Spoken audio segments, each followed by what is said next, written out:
Cord was going to go back and watch a previous episode because he couldn't remember the where the Tarrasque is he's supposed to fight. I remember, but he doesn't remember, so he had to go look.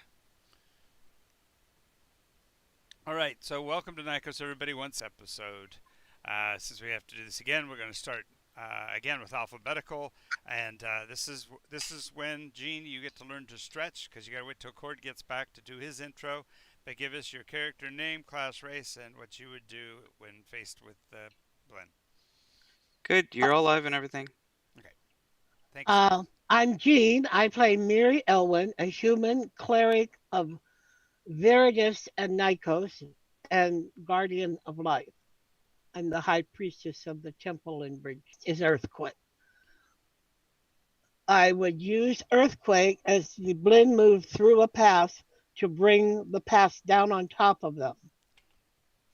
Right. If I have enough power, if I back it up, I would go ahead and deserve rest in the earth. Way to go, Gene. Way to stretch till Cord came back. Cord, apparently our intro didn't get caught on Twitch. So, character name, class, race, and what you will do when faced hand to hand against the Blinn by yourself.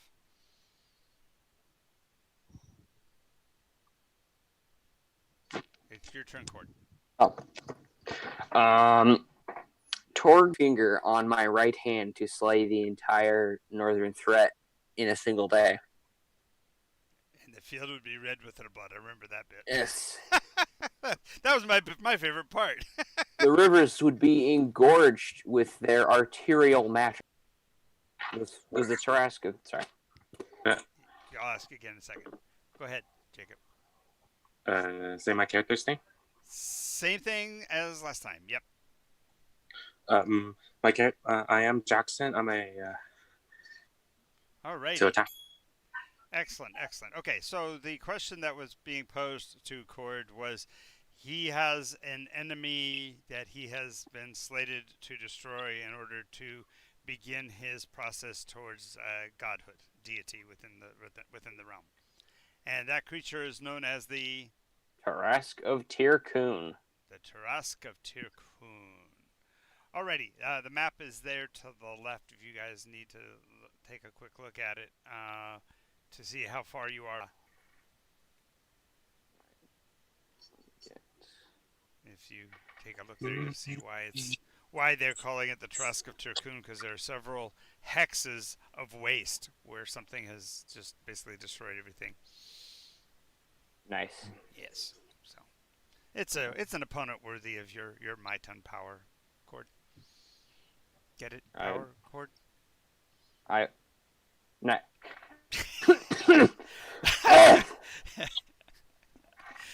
Don't choke on the bones. Don't choke on the bones. That's horrible. You're welcome. You're welcome very much. Let me see. Okay, the map. It's in Splinter Speak, yeah. The map that is in Splinter Speak. I have a different version of it on my desktop. I need to get the other one. Oh, you have the pretty one, probably. I finally found ginger hair. I see that. Her eyes are wrong because mine are aquamarine, but That hair almost looks copper. Could call you Copper Locks or Copper Top. no, she's really got ginger hair. If you look at the color that's right there on the outside edge, that's more like what ginger is. Right. Yeah, I know. I'm just. I would say at the color. Mayu looks so young in that picture too. Oh, I know. That's your wishful thinking in your memory. It's beginning not to bother her because there's so much that she has to take care of. And then at least she's not suffering the effects of old age. True. She just has to suffer the look. That's true. And she's trying to put that behind. Oh, I was musing the other day about the fact that poor Miri could end up living her life like Finn Rizal. You remember from Willow? Yeah, from Willow. Because at one point she turns to Willow and he asks what she will look like when he finishes transforming her. And she says, "You will transform me into a beautiful woman." And then when she finally translates into her actual final form, she looks at herself and goes, "Has it been so long?" She had forgotten when it was that she was transformed into the animal form that she could not Yeah. remember how long she was on that island. So Oh, I have to search D&D map next. Okay. All right. Hmm.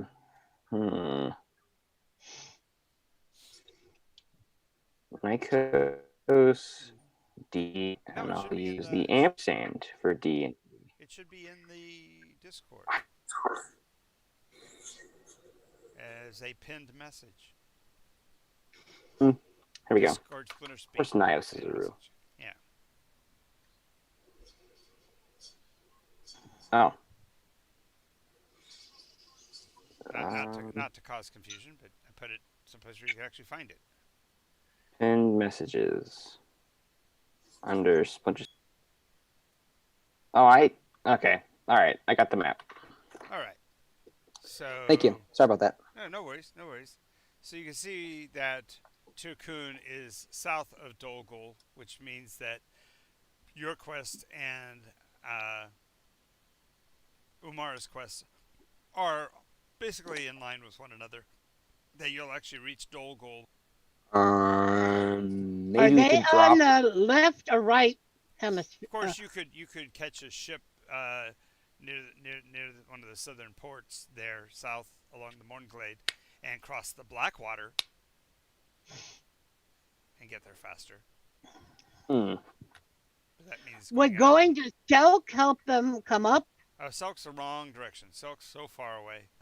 Okay. Selk is on That's the how you far do it. southern edge of Yardland, and he's wanting to go to basically the central coast of Turkun, of Grauland, the opposite continent. Opposite continent. Yeah. Yeah, I don't Oh, have any portal. Blair says that the Tween Sea, or the Dark Ocean, or whatever, the Splitting Sea, I'll call it, is hecka dangerous. Yeah. So maybe we could use the Eldrasarian land bridge. But that would mean we have to cross into Chuntroa, and that's gonna be a pain. Yeah, you'd have to pass through a corner of it. But as it is now, you're way north in the Mornglade anyway. Remember, you're just We're in just shy of the Concordia. mountain range there. Yeah, well, yeah, you've already made it to We Concordia. didn't get that far. No, you got to the borderlands where the signs were basically saying Concordia was ahead. Yeah. You're All right. Oh, we got into Concordia. That's where I am right now, cleaning out the temple. I'm in the Concordian Library of Val. Right. Okay, so that if you look at the word Concordia is actually the top of the country of Concordia. Those four mountains in the center, the white peaked ones, are known as the four gates of Concordia. Even though Concordia is this whole region, the capital city is between those four mountains in the center of the map of Concordia, below the wastes. You guys haven't even made it to the wastes yet. So. Oh yeah. Yeah, you're about at the same level as the Eye of the Unicorn. Oh yeah, that's right. 1 hex south of the Eye of the Unicorn, and 6 hexes west rather. So. Okay. We have a long way to go to Tirkun. Oh yeah. Corner of the world. On foot. What to do? Well, I need to get a weapon that can kill a Tarask. So I think a quick thing I'm going to do in the library is I'm going to look up in Giant, because that's the language I know. I can read and write that.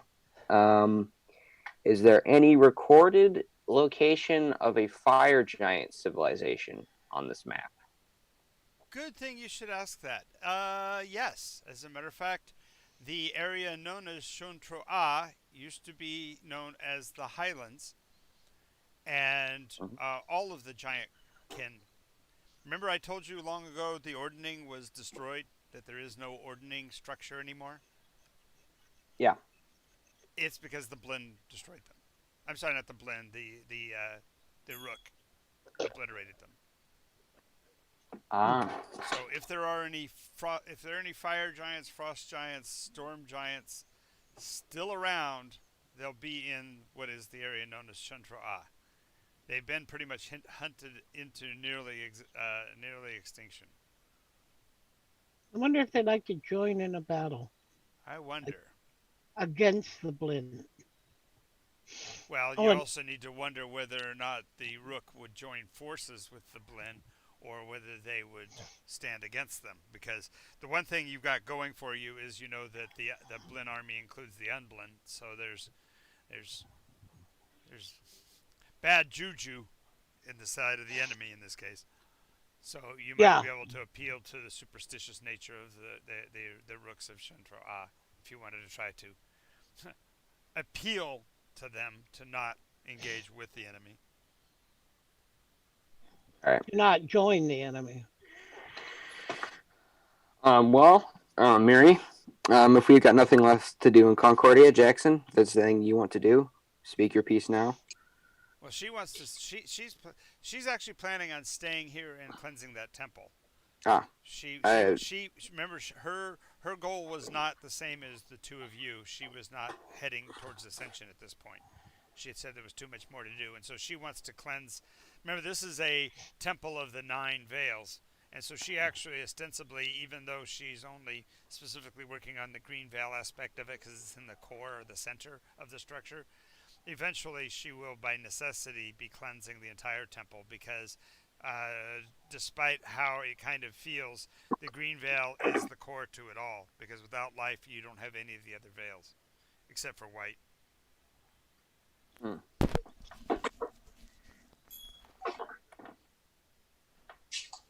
So this would be Or this would be your point of parting unless you want to do additional gather information and stuff like that, research more here. Since it's kind of a dead city, you really don't have too much in the terms of opposition. Although there are pockets of undead in the area. Not necessarily evil undead per se, but those that simply chose not to die in order to defend the histories of Concordia. Because remember, this is one of the few places on the whole planet where you're actually able to find a functioning library. Um, So what else would you want to do before striking out towards Shantra? And did you, if you're going um, with Umara, that's fine. We just simply have her, staying at camp, tending camp, since this is kind of your part of the quest here. And she may or may not join us later. She said she didn't think she was up to it, but if I know Allie, she'll feel a little like she wants to do something and an itch, and she'll eventually join us. That'd be my guess. okay. Yeah, let's see. I think a prudent thing to do would be to study the Rook, I guess. Okay, well, the good news is that the Rook's language is a corruption of the Giants. The one thing about the Rook culture is that when they were first literally climbing out of the primordial ooze as a separate species, they became master thieves and they stole from every place else. So what they stole from the giants is their language.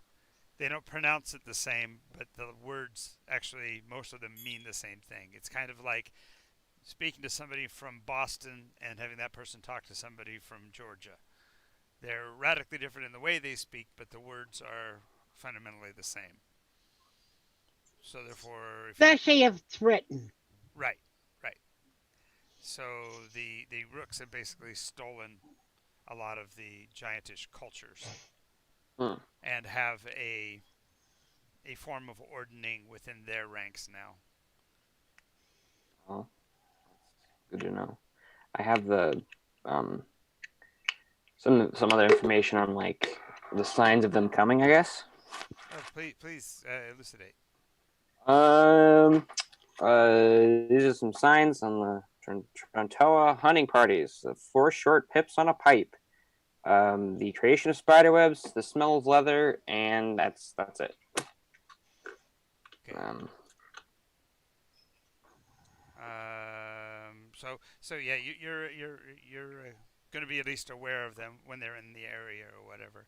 And you've only heard legends about them. They have not been a functioning army in forever. As a matter of fact, in most of the northern kingdoms, so everything north of, say, the Dayan Wilderlands or the Arius uh, Blade Range Mountains, um, use the rook kind of like the boogeyman. You know, if you don't behave, the rook will come and take you away, and they'll feed you to their spiders and that kind of thing. Classic. But they've not really been active as a threat in a really long time. So it may or may not be that they are as great a threat as they once were, but you don't know. Now between you and there is the, if you look at the map, there's that green veldt that runs from Concordia Strait, basically along the right side edge of Chantra, and that'd be the eastern edge of Chantra. And that forest is known as. Let me go to my notes here just a second. And no, if anybody's asking, still haven't gone to the store, so I still am short my Nycos book. So this is all being run from what Jonathan remembers. But when I was recreating the section of the map in Hexographer, I made it out of swamp for some reason. Yeah, what? I was recreating this portion of the map in Hexographer. I made that section of a swamp for some reason. Oh, okay. I see what you're saying. Yeah, it's a very dense forested area. The sense of swamp is a little misplaced because you're so close to the Arctic. Think of it more along the lines of the Pacific Northwest rainforests. The ground cover is so thick around the bases of the trees that you basically have to hack through it almost like a jungle. Just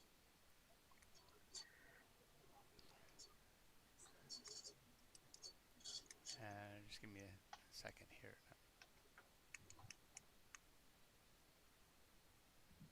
Oh, it's yes, you're gonna love this name, Forest of the Broods.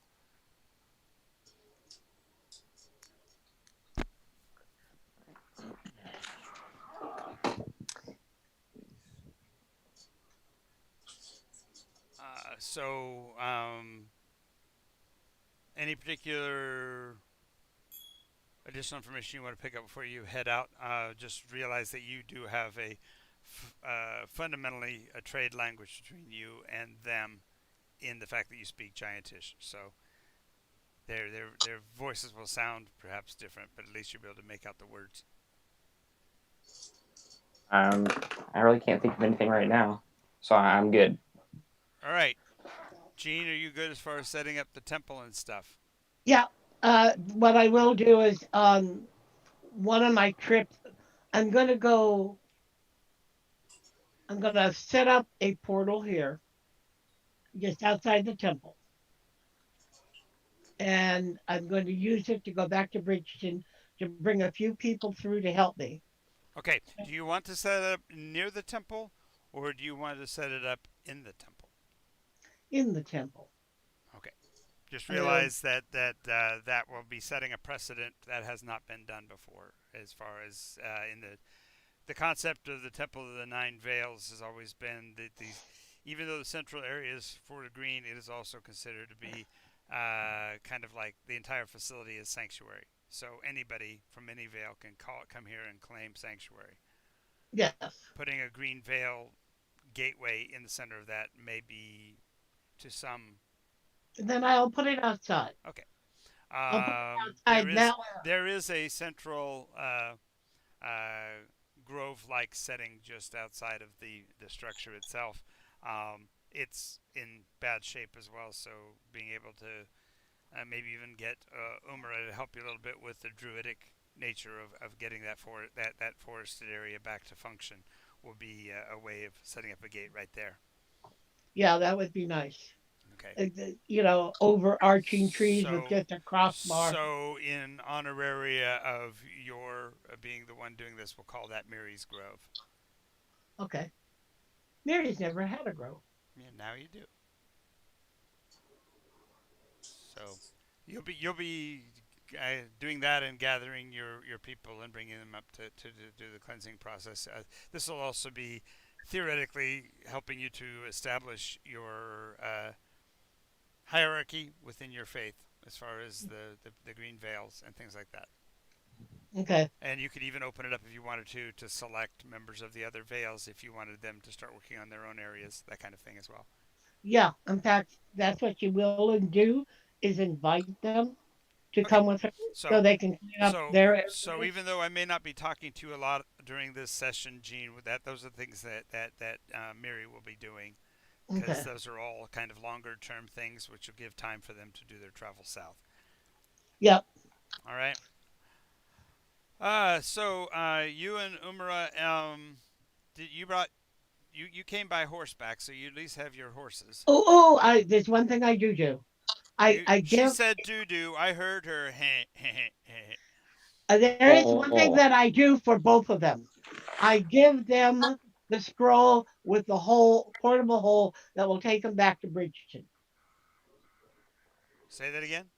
You know, like I gave that elf a way or Valir a way to get back to Bridgeton if he wanted to, or down to Silk if he wanted to. I give them one that will take them down back to Bridgeton. Okay, so you have one out. Yeah. If, So if, you if have each everything have an goes if out. everything goes to hell, you can at least go home. Yeah.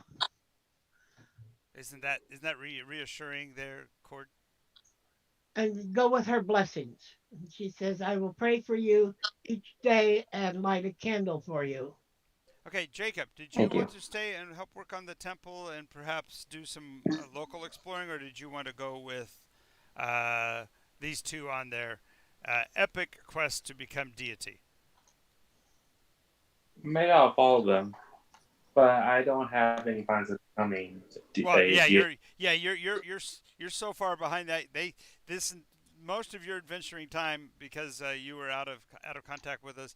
Most of the adventuring time that Jackson's been alive, he's been caring for the Leporine and other refugees from the collapse of Cauldron and such. So you're much more suited to helping with um, the development of the forest here. But if you want, you can go with them. It's your choice.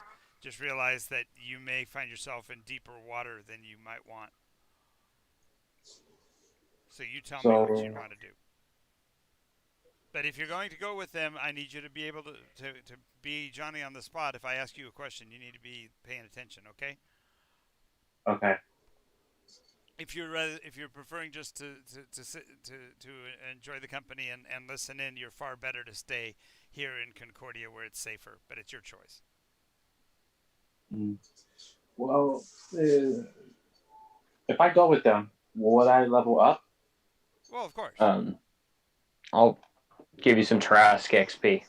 Well, Yeah, you got because a H of a long way before you have to get to dealing with that threat.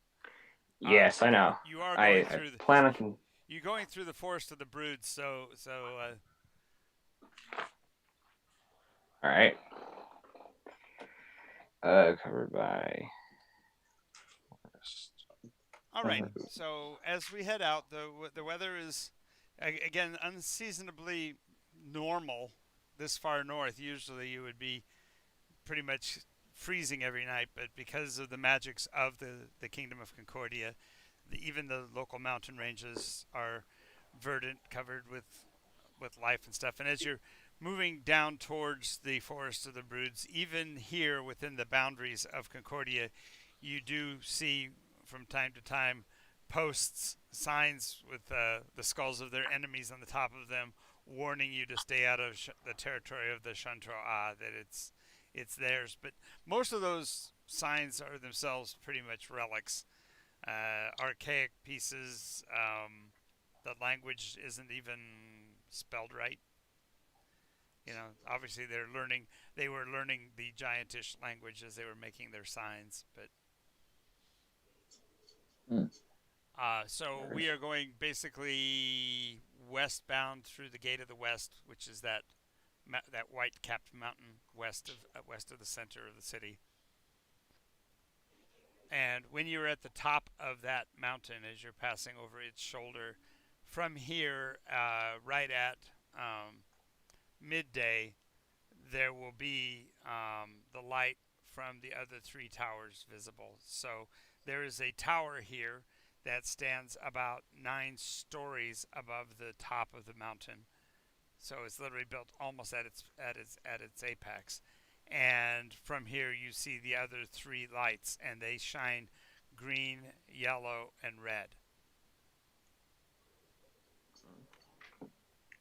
in that order. So green is north, yellow east, and red to the south.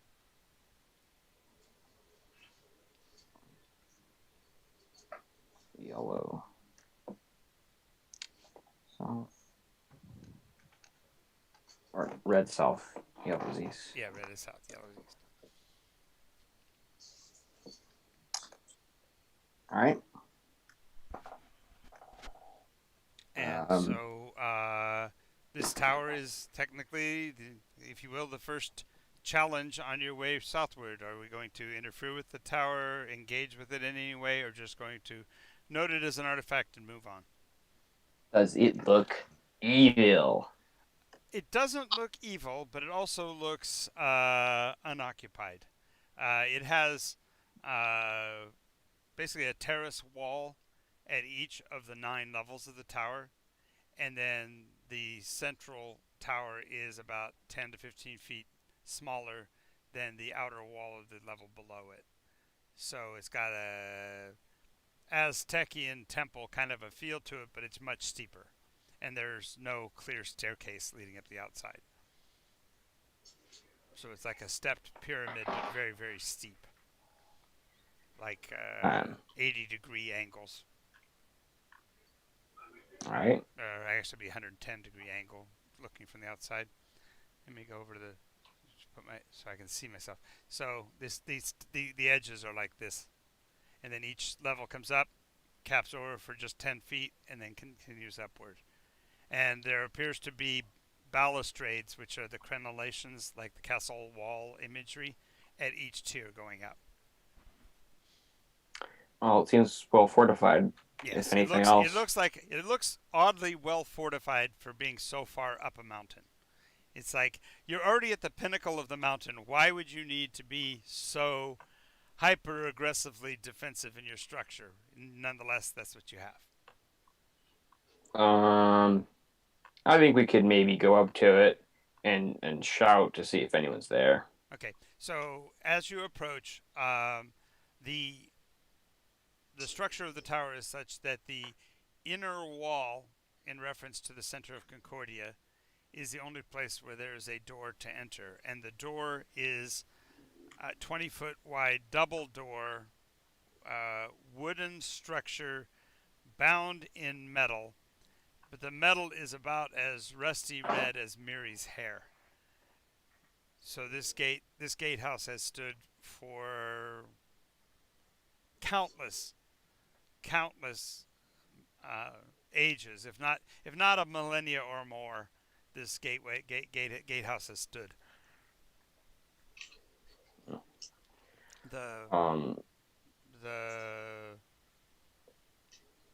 The left and right flanks of the tower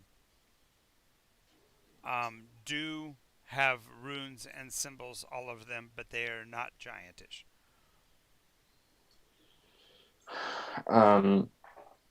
I guess I could shout. Hello! The mighty bellowing voice of the Brobdingnag does not draw any response, except for the cries of some high-flying crows that orbit the top of the tower. Well, I'm all for moving on. It's your choice. You are the Brobdingnag. So, walking past the tower and continuing down the roadway, after some time down the mountain, in reflection, looking back up the mountain, you will see that the tower will actually be giving off a yellow light. as if its beam turned yellow like the tower to the east. Strange. Very very. Yeah, well, obviously it changed because it's yellow. Got him. That's a veil joke. Yeah, I got it. Obviously, it's yellow. Yeah. All right. So, as let me get back to my map here. So, as we're proceeding through that mountain range, the temperatures are getting steadily and oddly warmer as you're heading down into that forested area known as the Forest of the Broods. All right. Those lowlands, that central mountain range that acts as the uh, western spine of the Dragonbane Pass, are shrouded in forestry as well, broken up by considerable places where you can see devastating fires have raged over time, so that the plant life is not as constant or regular as it seems to be deeper in the forest itself. It's almost like airborne, possibly dragons, were actually keeping the forest's edge at bay by lighting up the mountain range.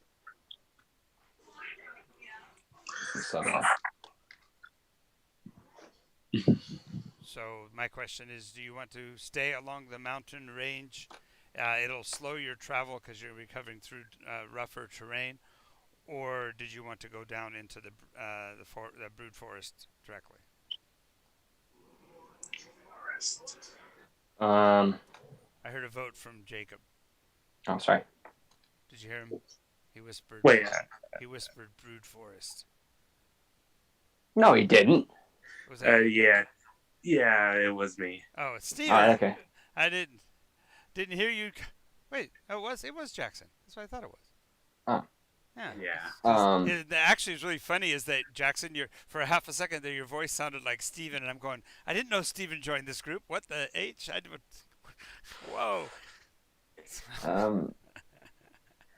Well, I had to give up my firstborn son last time we tried to pass through a forest, so I'm not too keen on it. But, as they say, speed is key. True. So it's up to you, Miri. I vote the mountain. Well, Mary's not with you. Remember, Mary, I stayed behind to cleanse the temple. All right, you, Mara. It's up to you.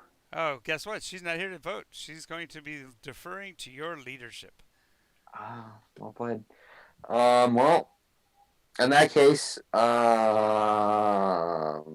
Jackson, you want to roll off? He stepped away or muted himself again. All right, we'll go through the forest.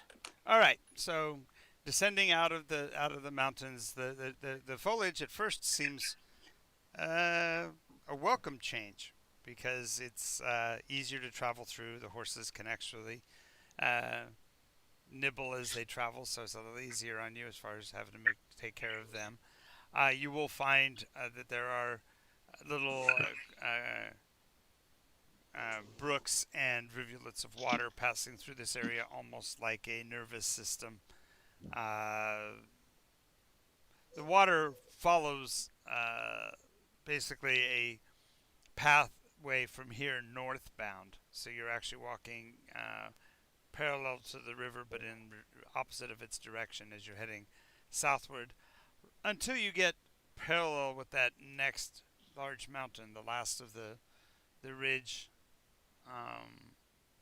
to the left of the brood forest. And when the mountains turn and head back southeast, then the rivers change. It's like you've crossed the continental divide. So there's actually a lake up here. It's insignificant enough to actually put on the map, but it's central to the brood forest here, and it actually seems to be maybe some kind of a spring, because water is flowing out of it in both directions, north and south. And yet, though, there's enough water to have a lake here. I'm a thalassophobe, but this doesn't seem right. Yes, especially since in the center of the water you can see rippling and roiling like water, new water or fresh water is being poured into this place constantly, almost like the lake is alive. So yes, it does a lot to help your worries about water. Oh, unsettled. Stones don't like to sink. No, no, it's kind of it actually is kind of reminiscent of the uh, lake back in Old Cauldron.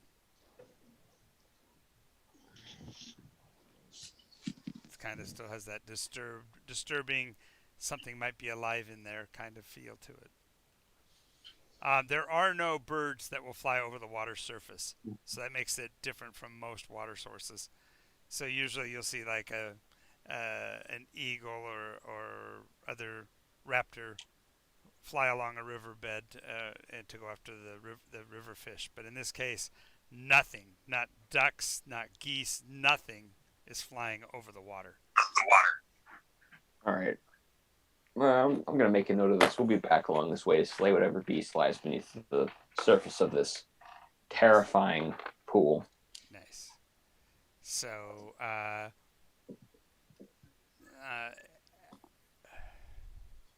as you're headed south from here, you see ahead of you signs of a village along the southern river. I call it a river, but it's actually more of a brook. It's only maybe 15 feet across, and there are various footpaths and fjords to cross it with, so it's not like it's a real water threat, water hazard, so to speak. But the little village ahead of you, the building structures themselves are squat and yurt-like. In other words, they are bended reeds tied together at the top, but they're bent in such a way to make the insides of the houses maybe not more than 5 feet tall.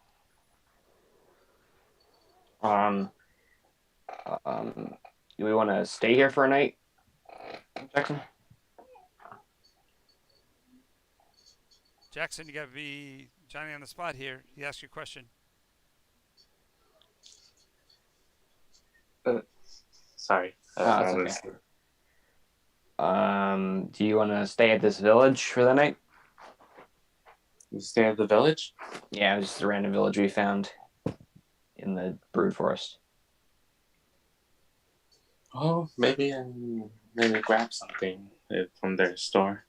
Okay, so as you're approaching the place, you see that the beings that come out of the buildings are about 3.5 feet tall and about 2.5 to 3 feet wide. Their stance is really wide, and they walk rather bow-legged. Their skin is kind of a greenish color, and their eyes are far wide set apart and almost on the tops of their heads. Their noses are basically small holes in their upper lip, and they have very wide and eerily grinning faces. They kind of look like, I don't know, toads, frogs. Hail and well met, friends. Welcome, welcome. Of course, when they're all saying welcome, it sounds like a bunch of frogs chirping. Welcome, welcome, Croaking. welcome, croaking. It's almost Croaking. the singing, the higher pitch in a certain case of the females and stuff. So, the sound is cacophonous as they all kind of start to come out of their dwellings to take a look at your rather monstrous size and the big horses that you have and such. They do have beasts of burden, but they look like they're using some kind of swine, wide-faced, warthog-looking beasts to draw their wagons and such. But they seem quite excited to have you guys visiting their town, and so they've kind of started to turn out in numbers. And even along the water's edge, where you thought maybe that there would not be any additional dwellings, you find some of them actually live in basically mud hollowouts along the edge of the waters. And so, what seemed like a village of maybe 3 or 4 or 5 families ends up being probably close to 100 folk coming out to meet you. Wart is this place that you live in? Yes, yes. How did you know? What is this place that we live in? That is as clear as mud. You know, What? I What? You said what? No, he said Wart. yeah, I said Wart. He was going for the BP, which I'm going to give him, but then I Oof. played directly into it by agreeing with him. The name of the town is Wart. That's a great name.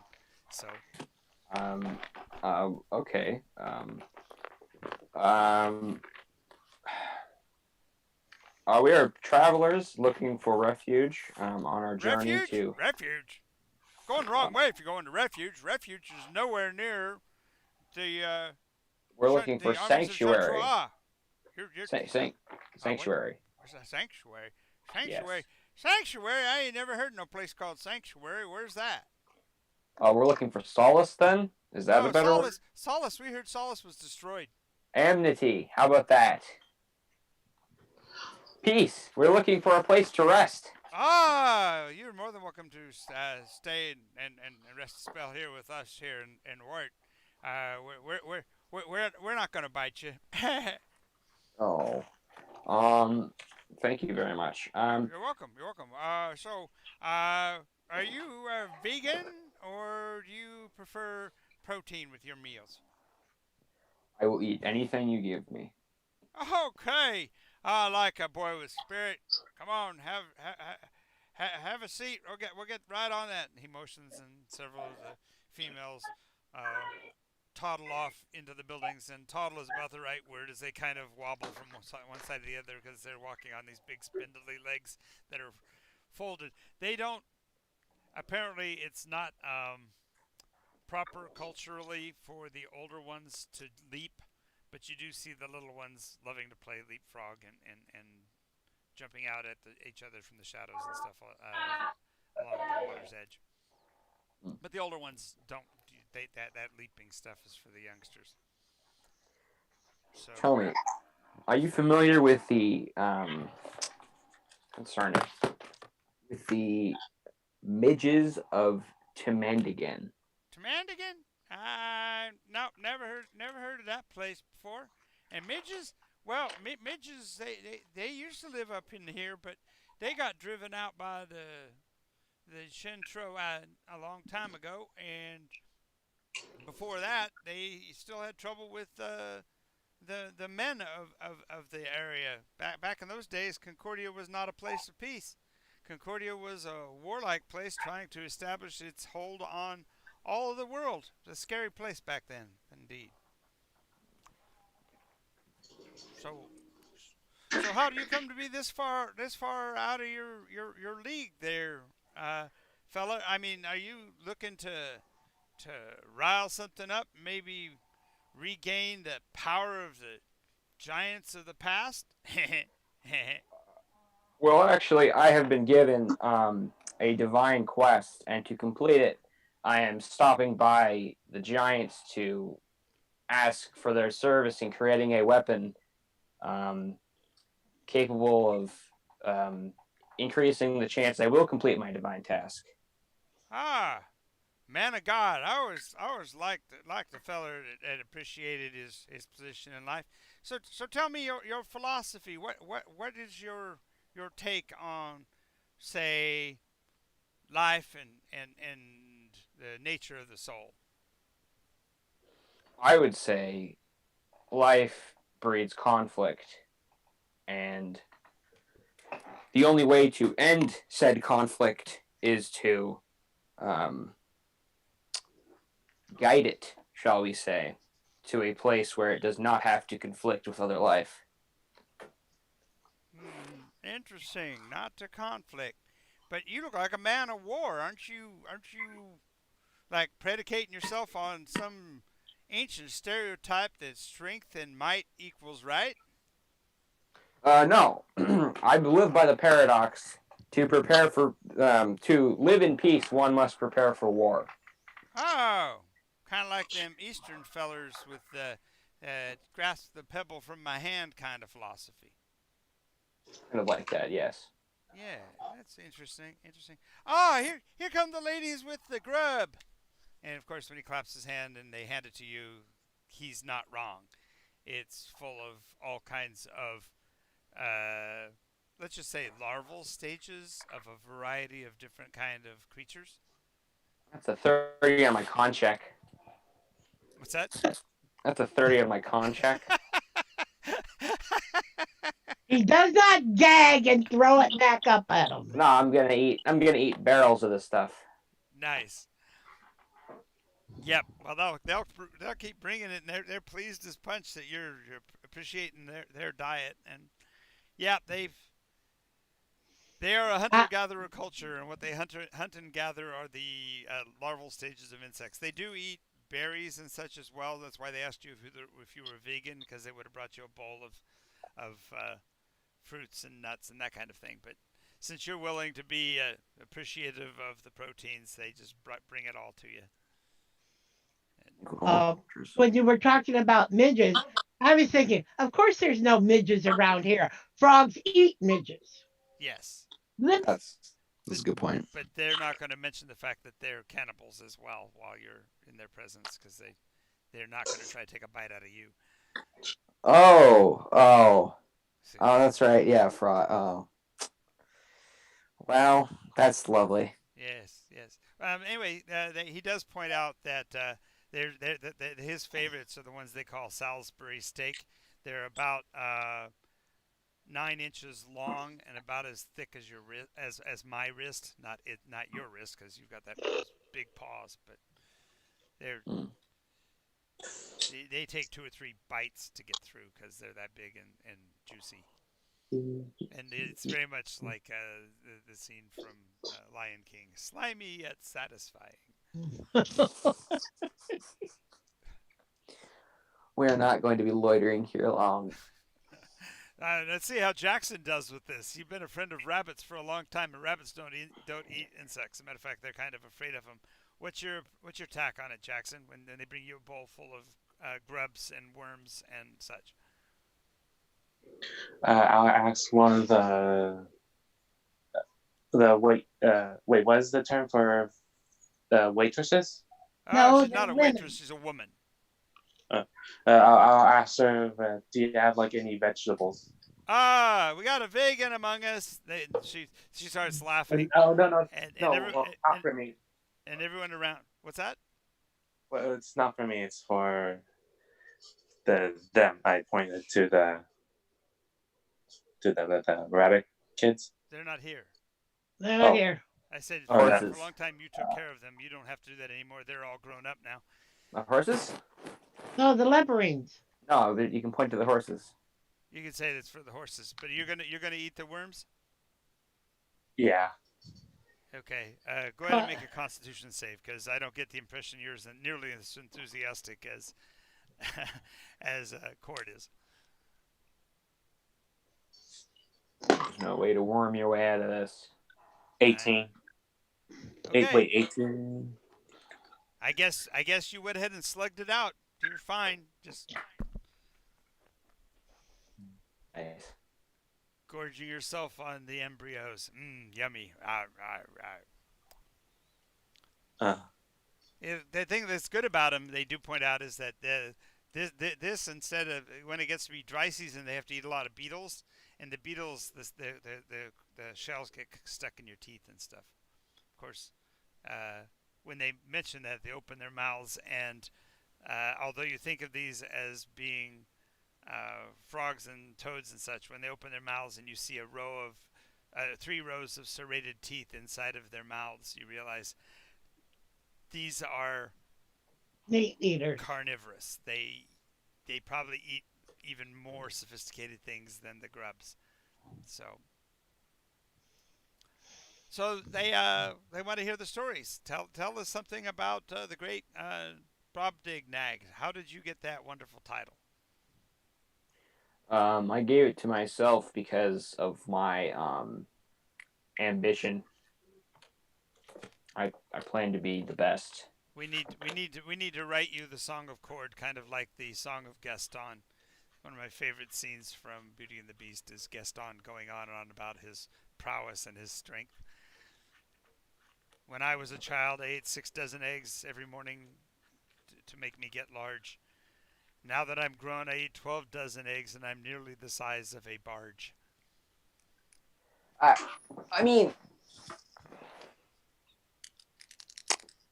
I don't know. Yeah, that's a tale of the Brobdingnag.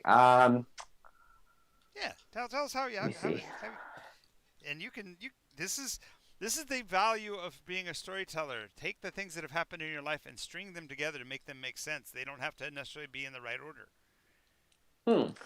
I once single-handedly defeated and saved my entire group of friends from a god that was attempting to break its way into our city. Nice, nice. Tell us more. Tell us more. You've already fought gods. This is the start of a stellar tale. I offered myself up as an offering of flesh to this beast, but trapped it inside of my vessel, and then I crushed it with my spirit and Wow. and saved the city and thousands of lives. Wow. They clapped. Yay. And you, Jackson, what have you done with your life? Well, from recently, I helped the refugees of the town and took care of bunny children. You saved a village and raised bunny children. Okay, Yes. back to you, Cord. Tell us about Yeah. how you got that mighty set of armor that you have. It took years of blood, sweat, and tears. Nights at the forge when I could have been out partying. Oh, that's awesome. Poured my soul into this armor. Ooh, it's armor of souls. That's a good story. Yay! And Jackson, tell us what are the names of your bunnies? Flopsy, Mopsy, and Cottontail. I didn't ask you, Mary, Flopsy, but Jackson's supposed to know this stuff. their names are Flopsy, Moxie, and Cottontail. Cottontail, how charming.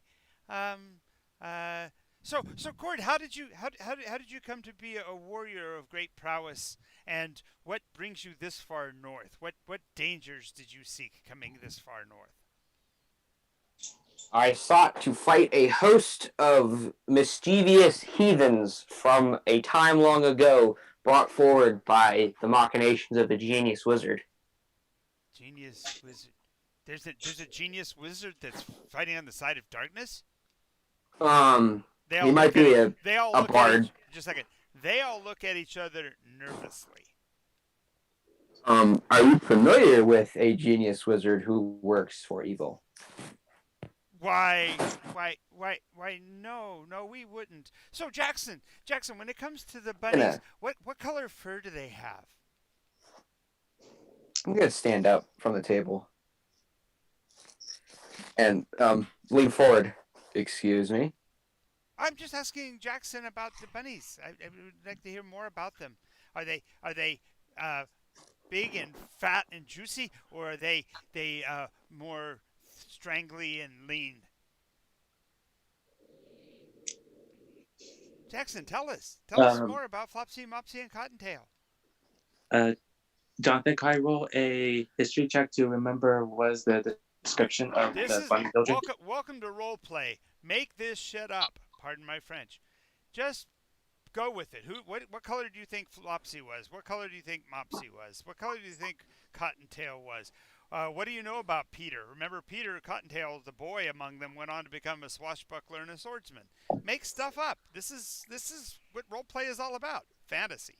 Tell us what you think about these kids you raised. Okay, Flopsy has a light gray color fur. Moxie, nice. A tan brown, and Cottontail is a mix of both. Okay, so kind of a brownish gray. Cord, when it comes to Tell me about yon wizard that you are familiar with. oh, it's really no, it's really not a concern. He's done much to help us, and I wouldn't want to get the doctor into any trouble. Besides that, so tell us about the horses you have. Don't you have some exotic animals that you ride upon? I think I saw you I riding on a goat, for example. Yes, mine's magical. Now tell me, I will tell you everything about me as a person if you tell me about yon doctor. Oh, the good What? doctor? Yes. No, the doctor's really not been of any harm. He's given us our laws. Are we not men? Oh, yes, you're man. Yeah, But thank you. See, so Jackson, how much does Mopsy weigh? Is she like a couple 100 pounds? How big of a rabbit is she?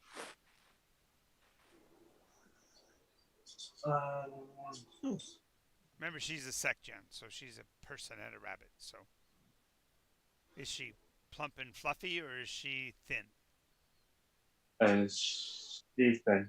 Oh, she's thin. Don't feed her very well. Oh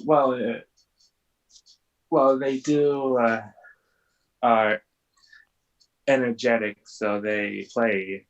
Oh, that's true. That's true. Makes them better runners. They tend to be really good at running. Makes for a good hunt, I'm sure. I'm sorry. take I'm sorry. me So to yon doctor, or I will dine on frog soup tonight. they look at you kind of surprised and go, why, good Sir Campbell, we did not mean to offend. We simply wanted to know more about your people and your culture and what kind of tastes you appreciate. Well, I enjoy getting answers. Where's the doctor? Can you take me to him right now? Give me a yes or no question. Answer, I mean. I could take you to where you might find the doctor, but he's been gone for quite some time. He he had an issue with the law. Let's just put it that way. Does he have a name? Yes, but it may not be pronounceable to your ears. Moriayu.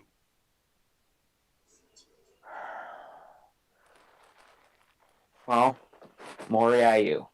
Yes. Moreau. Moriayu. We're simple people. We don't actually know how to spell. So he made his name sound like it's spelled so we would be able to interpret it better. Are we not men? Yes, you're a man. Cheers. Well. Oh, you can help us. You can help us. Ah, yes. We have a task worthy of a man headed on a divine mission. You can help us reach one of our holy goals. Holy goals. Yes. Describe holy goal in detail, please. I'm a simple man of war. I totally appreciate that. Yes, to the west of us, in the deep depths of the brood forest, is a horrible creature known as the Catablopus. Catablopus to the west. Yes, and if you don't know this, the Catablopus tends to like to collect beautiful works of art. He's extremely vain and thinks that he deserves all things that are beautiful. So if you could simply go to the Catablopus of the brood forest and bring us back the ceremonial mask of the behemoth that he holds in his home, then we will reward you handsomely. Worthy of your rank. I'm gonna stand up from the table again and don my armor and immediately go to, because these people need this mask. Yes, we definitely do. Are we not men? You're men as I am. Excellent. All right. I mean, Gene, take over if you're okay with that, Jackson. a narrative. So, Jackson, are Yes. any of your rabbits plump? No.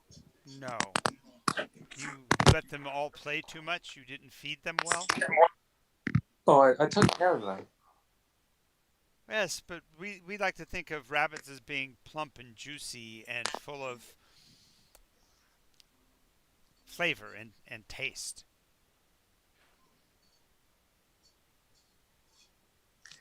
I Don't know what to say about that.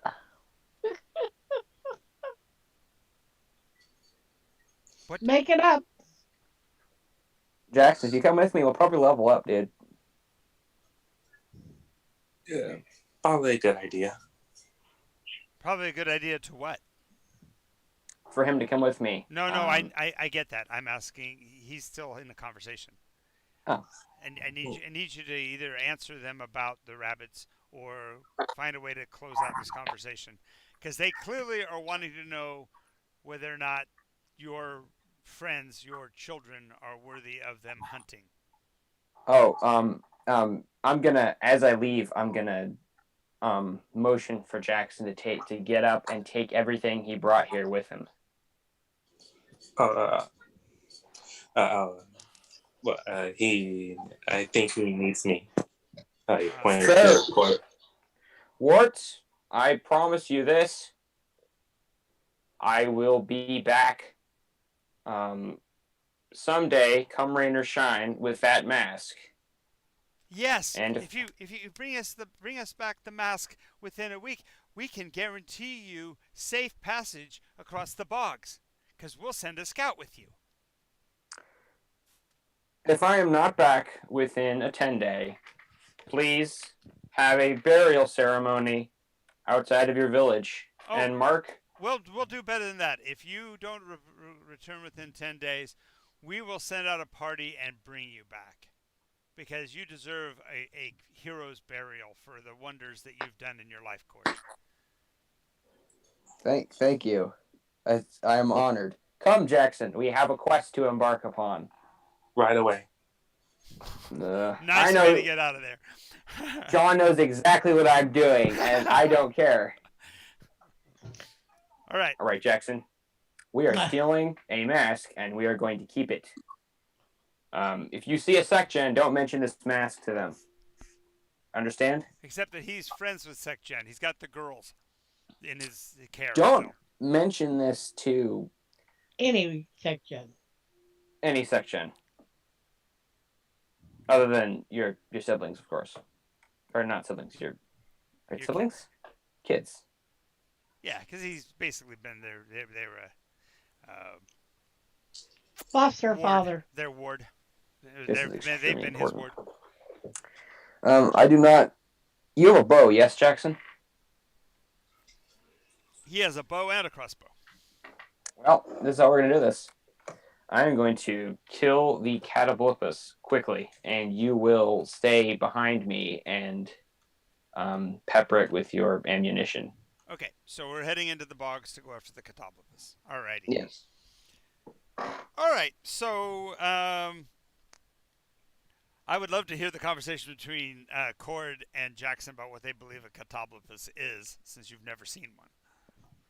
It's like that poem, The Jabberwocky.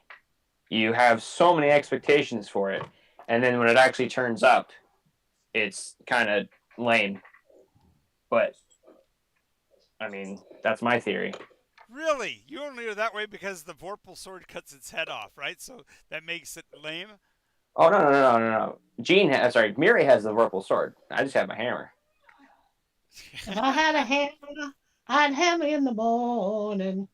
Right. Okay. So we're heading off into the bogs and the swamp. And the first thing is the aroma of fetid plant life is overwhelming. The petrichor smell is filling your nostrils, almost to the point of causing your eyes to water. Wet handkerchief over your nose. Each step you take into the marsh, especially for the Torg, is probably close to mid-calf in depth into the muck. Mm. And if you didn't have good well tied on sandals, they would get ripped off as you lift your leg out of the muck each step. You wear sandals or boots? I wear boots that are sort of, because I made bulletproof armor. I sort of have a onesie on. A onesie. It's like armor integrated into a leather harness. Ah. So strap on pieces of metal that overlay over the leather. Tight as possible. Right, but when it gets down to your lower legs, if you have boots, are they calf high? Are they knee high, thigh high? How tall? What size of boots? I come from the snow. They're up to my knees. Oh, okay, I see them. So yeah, by your second or third step, they're muck covered all the way up to the knee point. Jackson, you need me to carry you? What? You need me to carry you? Actually, it's really funny. He's doing the Legolas thing because of his much lower mass density. He's walking along the surface of it, pretty much not even sinking in, but a couple inches, and it's your heavy density that's causing you to slog into the muck. Yeah, it's your tonnage. Thank you for that. You're welcome. I want to make this as quick as possible, so I'm gonna, as soon as we get far enough out of the village, I'm gonna start shouting for the enemy to come out and face us. Okay, so you're traveling along through the muck.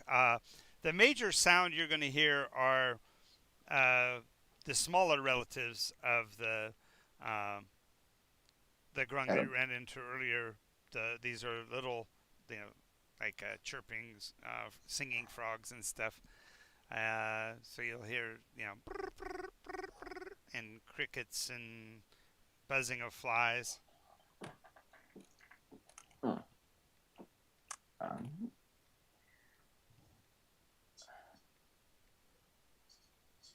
Should we light a fire? We're not gonna light a fire. Or should we light a fire? I think we'll light a fire. Well, I'm gonna light a fire. Light a fire in the marsh, in the muck. Just to attract it quicker, I guess. Okay, so you're lighting a torch then, really. You're not going to light a ground-based fire in this marshy material. Yeah, okay. Take a stick and light it on fire. Okay, got a stick and let's light it on fire. Off in the distance, you see strange, well, actually, 30 or 40 feet from you, you see a disturbance in the muck. Looks like something might have wallowed there for a bit. The space is tramped down in a circular area, and in the middle of it, you see the remains of what looks like a possibly human child, basically ripped limb from limb, spread out over a small area in the center of the nested area. I'm going to kill this thing. You're going to investigate its nest? Nest. Yes. I stride forward. Okay. So you walk to the edge of the area, and the first thing you'll notice is that the creature must have some kind of skills, because the very nature of the nettles and such that make the nest are woven together, strand over strand, almost like a braided system, so that whoever built this took a long time and a lot of meticulous detail to make this nest. It's basically it's two hemispheres, thickest in the middle, and out on the very ends there is this weird star pattern on both ends, just standing there very clearly at either end. So it's 8 points spread out over probably 1.5 feet in height at either end of this 10-foot clearing.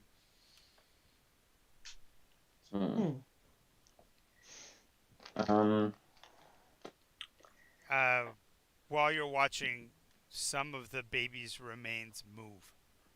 like possibly it's not dead. I'm going to quickly run forward to try and pick it up. But first, I'm going to make a perception check to see if this is a trap. Oh, very clever. Go ahead and make your perception test at 15.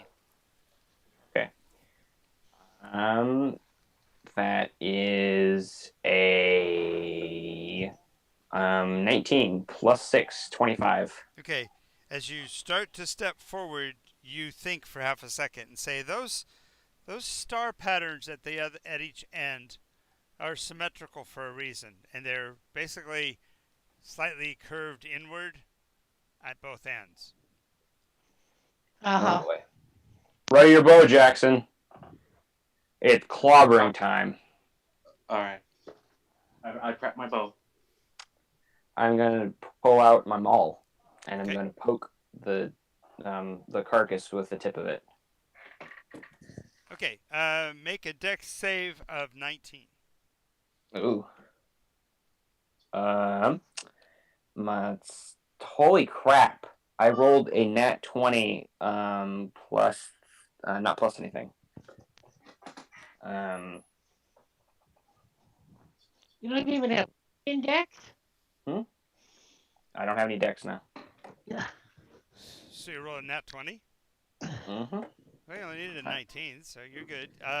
As the trap snaps, two hemispheres of woven stuff close around your hammer. You're able to pull it back fast enough to keep it from getting caught within the confines. But what you find interesting is when it gets to the top edges seem to interlace themselves, like there's the plant life used to make the nest is alive.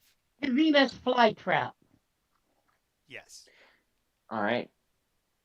So now it's Then- closed. Now you can still see the little bit of the baby's remains in the center twitching and moving. And at first it kind of makes your heart sink because you're thinking, oh God, there's still something about that child that's alive. And then the little baby's head rolls towards you. Its eyes open, revealing black holes where the eyes should be. And a yellowish fluid gouts from its mouth and nose and starts to fill the area around the baby's corpse. All right. It's time to rip and tear. I'm going to swing my maul down at the creature. Okay. Roll to hit. All right. That is a 24, a 15, and a 31. No, anything above a 12 is going to hit. It's just a plant. All right. And that is 14, 11, and 10 damage. So 33 in total. Okay, so as you're bashing it, that yellowish goo is splashing around on the inside, and you're hearing hisses and sizzles. It's like acid. It's very much like a Venus flytrap. All right. I'm gonna move back a bit from it, like 5 feet.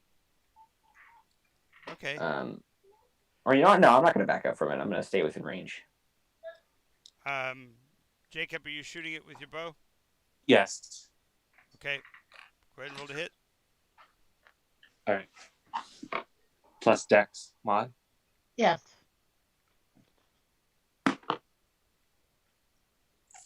If need be, I can try and rip it out of the ground. 8. 5 plus 3. That's damage. No. Oh, hit? Yep, it actually Yeah. bounces. The arrow will bounce off of the Woven. fleshy outside of the bowl, because where it closed together, the plant life is a lot more sturdy on the outside. So as he's bashing it, it's broken in places, and the yellowish stuff is oozing out, but it's nowhere near the speed and volume to be of a real threat. But you do see that it's hissing and sizzling as it comes in contact with the other life forms, even the biomass on the ground next to it. All right. This next time around, I'm going to try and kill it very quickly. So I'm going to activate my Amulet of Shielding as a item interaction. Okay. Then I'm going to Action Surge, attacking 6 times. Okay. So I'm going to record what I'm going to do here. So the first roll is a crit. It's a 19. Nice. Second roll, a 23. The third roll is a 24. And then a 16, a 21, and a 20. And there's only one crit. So I'm going to roll to back it up. Did not back up. So that's 6 hits and 1 crit. Max damage on the crit, 17. Okay. Basically, you have basically threshed the plant. The idea of a thresher does what you just did. You thrashed this plant. You pounded it into Obliteration. well, the word I was going to use is you've turned it into shredded wheat. Basically, pulverized it, and the yellow goo is oozing around to make kind of like the slurry of shredded wheat in the morning after you let it sit too long. Ethist. Mush. All right. I don't think that's your critter, though. Yeah, me neither. I mean, they talked about something that appreciates art and steals art. I don't think that thing steals art. Yeah. It's life. Well, unless the little baby's name was Art. Yes. Oh. You're glad Miri's not here. Well, I wasted one of my action surges then. That was a mistake. Not really. You got to pulverize the crap out of this plant. Just think that could be tomorrow's breakfast if you were a vegan. Yummy. Shredded wheat, yum, and acid, and baby remains. Just okay. Well, the baby remains. What you realize is the baby remains are actually a biological byproduct of the plant. It actually grows a little organism in the center that acts as a hook to get you to go try to save the baby. All right. Well, it's gross. You think about it. It actually grows. It grows a small. It's a lure. It's like an anglerfish. Exactly. It's an angler fly trap. Venus flytrap. Yes. It's got a little bit of pitcher plant built in because that goo basically drowns you if you're inside of it, and you don't have somebody to break you out. It'll actually drown you in the yellow acid stuff, so it starts to eat you from the inside and the outside at the same time. It's a very gross way to die. Catablupus, come out, wherever you are.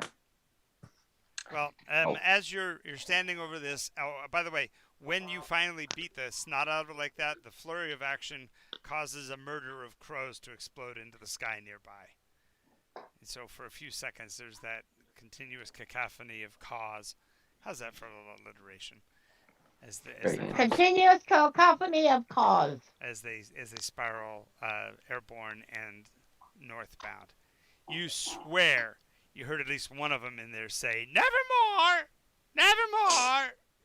The Raven. Yes. I out Edgared you. You did. You're definitely getting Edgarier as we go along. Edgar Lord. All right. So the crows flew northward, but what is your plan? Are you going to follow their flight northward, or are you just going to keep wandering in the marsh yelling Catablupus at the top of your lungs? Oh, I run away from something, so crows fly away from predators. So True. maybe the Catablupus is south of us. It's just a thought. Jackson, you're leporine, yeah? No, he's not. He's human. Right. Okay. I'm sorry. He has. Okay. The really disturbing thing is, hopefully, he hasn't picked up the one leporine affectation that defines them. No, bad. No. That's a bad.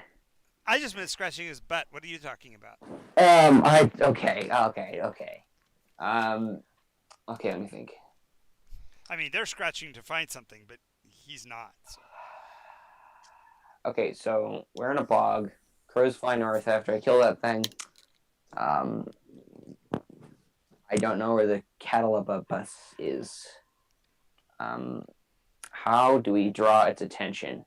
Don't even know what one is. That's true. You know, it collects art. Just got to collect some. Got to have some place to put it.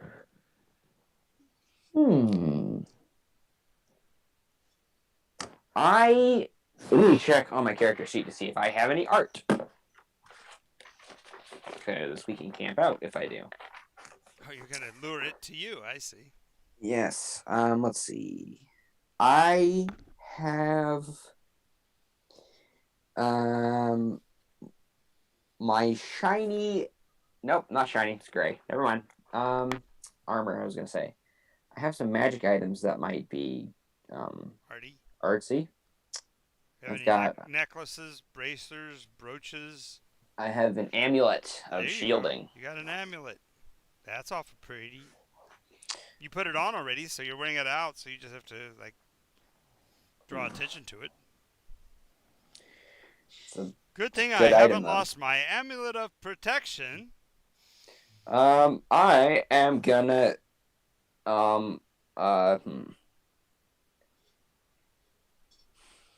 nail it. Well, it's a really good item. I don't really lose it, but I mean, No, you wouldn't want to leave it.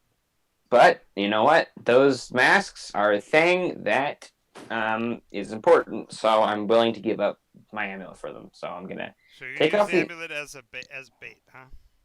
Yeah, I mean, I could use something else, but it's probably the biggest and most noticeable thing at this point. So I'm gonna take it off, and I'm gonna lay it around a tree branch, and then I'm gonna. Why?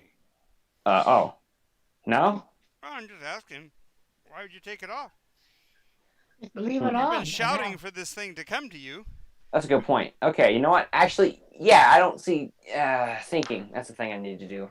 Okay, yeah, I'm gonna keep it on, and then I guess we're just gonna continue in circles. And talking about your amulet.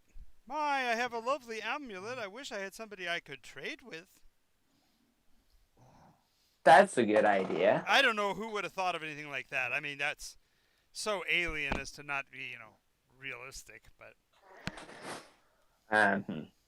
Well, I mean, yeah. Man, I bet dwarves created this thing millennia ago in one of their forges. Must be worth, I don't know. Countless thousands of coin. You know what they say in mercantilism? It's location, location, location. Bring it out to the bog is a perfect place to find a buyer, right? Oh yeah, it's everything, where you put up shop. Well, as you're walking through the bog, you hear a whimper ahead of you in the marsh. Low in the reeds ahead of you, you see a little bit of motion, like something moving through the bush. I investigate. I stride forward. With your elevation, your height, you just take a couple steps forward, and down among the rushes, you see a little grung, one of the little frog people.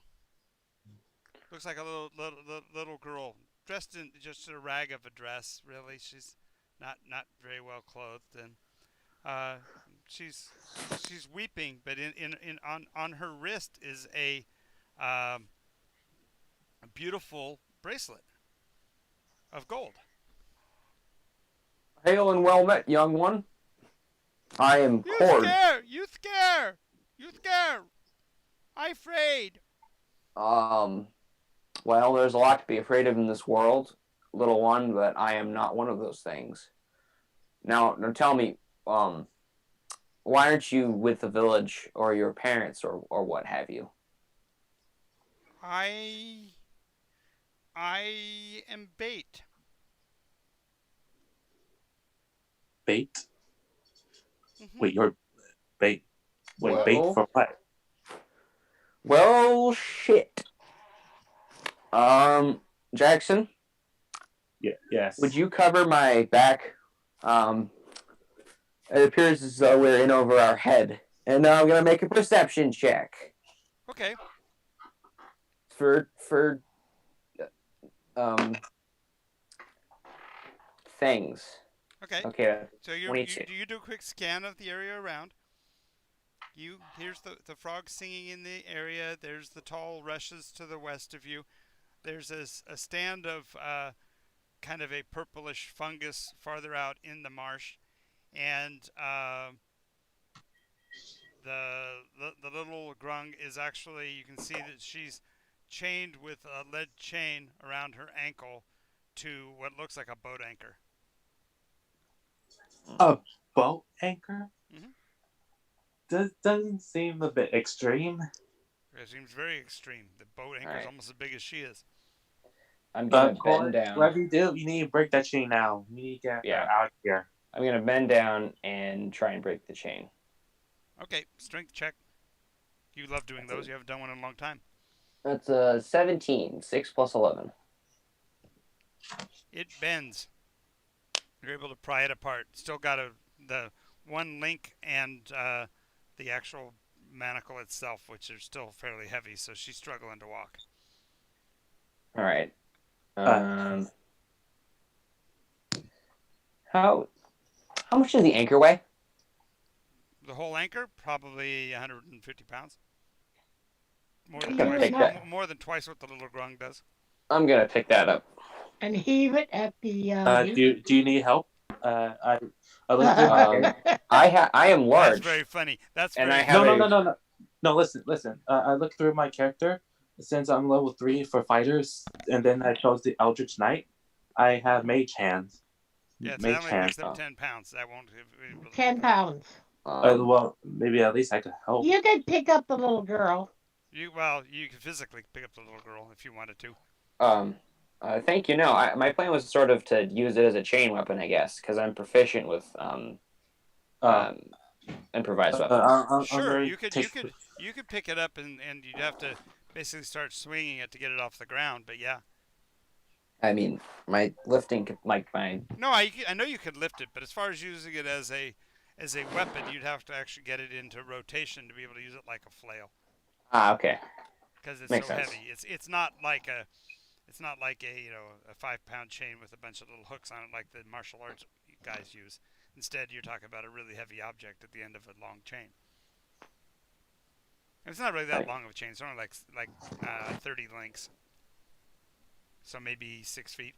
Kind of keep that with me, and we'll continue. I'm gonna ask the little frogling, Bait. Call me Bait. Okay, Bait. So Bait, why were you chained? My full name, of course, is Elizabeth. You're going somewhere different with that. I'm glad you didn't go where I was going. Wait, her name's Elizabeth? Or Elizabeth. Elizabeth. Elizabeth. Now, may I ask you, why were you chained to this anchor? And who did it? Because Cat wants the amulet. I'll tell Cat if he wants it, if they want it, they can come out and ask for it. They did. They sent me. Okay. Well, tell Cat that I'm willing to trade. He leans forward. The little girl leans forward and she whispers, "He can hear you." Cat, give me your mask and I'll give you my amulet. Blunt, I know. You're okay. All of a sudden, you're overcome by this horrible stench. Imagine if a skunk and vomit got mixed together. And ripened. Yes, ripened in the hot sun for a couple of days. Underneath a pile of leaves. So it's got that whole petrichor thing, too. It's a horrible, horrible stench. Both of you have to make a DC 19 Constitution save. I'll give myself disadvantage because... Just because you want to throw up? No, just because I ate a bunch of worms. There is that. All right, I vomit worms all over the ground. Nice. Some of the pieces are still alive. That's awesome. That's nasty. Jeez, that is rancid. Sorry, Jackson. At least that gives him disadvantage because one of you starts to throw up, the other one has to as well. So. So both of you are retching and vomiting. The little girl's laughing gleefully. Can I has? I'm very hungry. Okay, go ahead. I still have some Jeez. down there. She jumps down on the ground and starts nibbling on the pieces, especially the live pieces that are still left. Cat, I want to tarry in this wasteland no longer, Have you ever so heard that? Have you expose ever heard the yourself. call of a what is it called? Why can't I think of it right now? The bird with the big feathered tail. Peacock. You mean the Peacock. peacock? Yeah, the call. It's, Have you ever heard the call of a peahen? yeah, it's like a scream. It sounds like somebody screaming, "Help! Help! Help!" off in the distance. Come out! I am here. Is that you, mommy? Says cat. Says says bait. Is your mother cat bait? Catfish bait? No, no, she's not. I only call her mommy because she told me I had to. That's not creepy. Tell mommy to come out. Tell her yourself. She can hear you. Help! Mommy, Help! Over All here! right. Over here! Over here! I'm gonna go towards the sound of the cacophony. Okay, it's the tall set of rushes I was describing between you and the purple funguses. All right. Throw All the right. anchor in the middle of it. No, I'm gonna take off my pendant or my amulet, Okay. and I'm gonna hold it up in front of me. This is what you want? You're gonna give it to me. The voice Depends. sounds really deep and bubbly, like it's gurgling as it talks. I can't even make the sound, but the gurgle comes from its throat as it talks. So it's like its stomach acids are churning up its throat while it's talking. It's like gargling as it speaks. Yeah, it's like gargling rocks and salt. I don't know. Acid reflux. Can you come out of those weeds? I'm gonna deal if you come out. Send in your hunter. No. Jackson. Yeah. Jackson? Yes. I think they're talking to you. Oh boy. Oh, what? What do you mean? Send in my hunter? Why would I do that? Pointy sticks scare me. I have a hammer. He doesn't have a spear. I know you're no threat to me. He is. Send him in.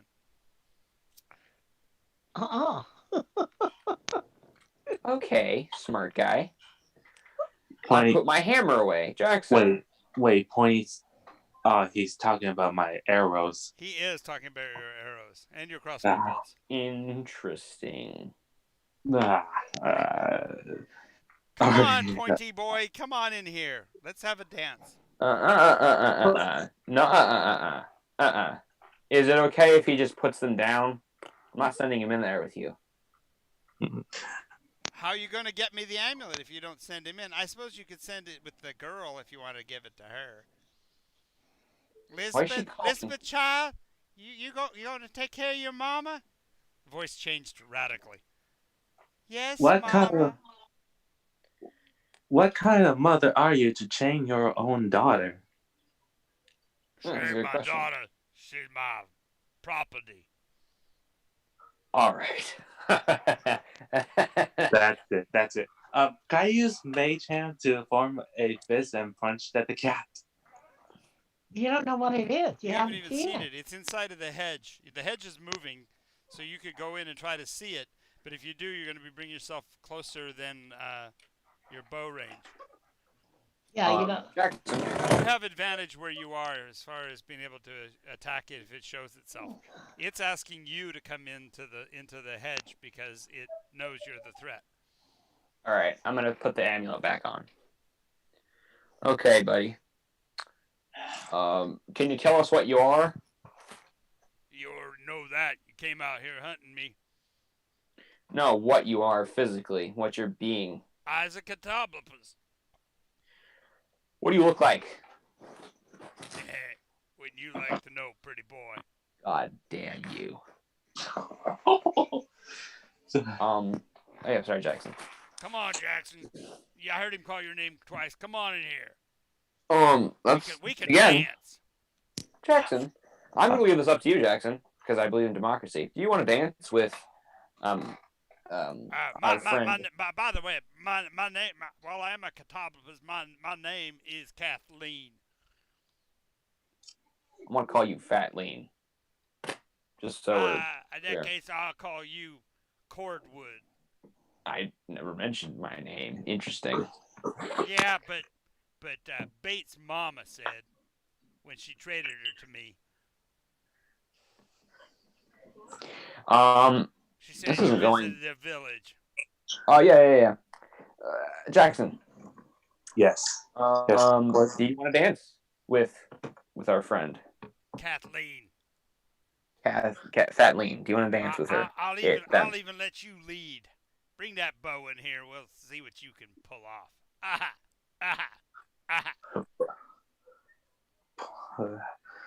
Okay. You can't If- send him okay. in there. You can't send him in there. I would advise against it, but it's your choice. We have other alternatives. Yeah. So what's your choice? I think you're gonna hold your ground and keep your bow out. I'll hold my ground and protect it as a bait, but I'll prefer to stay. Jackson, do you have a? He has a soft spot for the section. Perhaps he's worthy of the mask after all. Huh. Jackson, wait. What do you mean worthy of the mask? You're willing to trade? Of course, I'm willing to trade for the mask. Anything for Tongue Eater.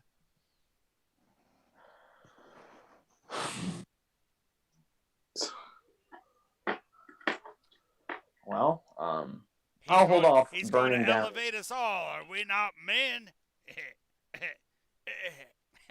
How are you? Come here and find out, boy. Will do. I'm gonna pull out my lance and walk into the rushes, activating my amulet of shielding. A pointy weapon. He heard me. That's really good. Yeah. Okay. Where are you? Right here. Come on in, boy. Take a look in the take a look in the lake. In the river. I'm gonna walk. Take a look here in the river. I'm gonna walk over to the river. Okay, so as you walk towards the rushes are growing around the edge of the stream.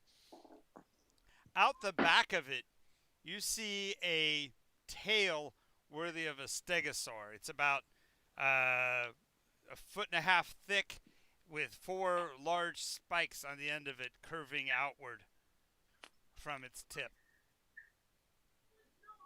A little bit farther towards the body, the tail flattens almost like a beaver tail for probably 4 feet before slendering back down to the foot again and disappearing into the reeds. You see the tail kind of flip sideways and pierces a fish in the river. Told you to come on out. Now you want to trade or no? Gotta appreciate my beauty. I spent so many years garnering such luscious form and style. And like the grung, I've developed some form of taste. I will. I'll give you this. I like enjoy your prattle. But I'm here to trade. Yep. So from the middle of the rushes rises a mask that looks like a frog's lower face and about 10 eyes drooping forward over the nose. Do I see it as well? Yeah, you can see the mask. Jackson, I'm gonna distract him. You flank him and try and steal the mask. I'm gonna take off my amulet again. Okay. So you want this for the mask? Come on in. Come on, boy. It's good. Let's tango. All right, Jackson. You want to try and make a stealth check to steal the mask? Well, he'd have to circle the marsh, which means he'd have to cross the river. Because this thing's big enough that it's inside the it's in the width of the river.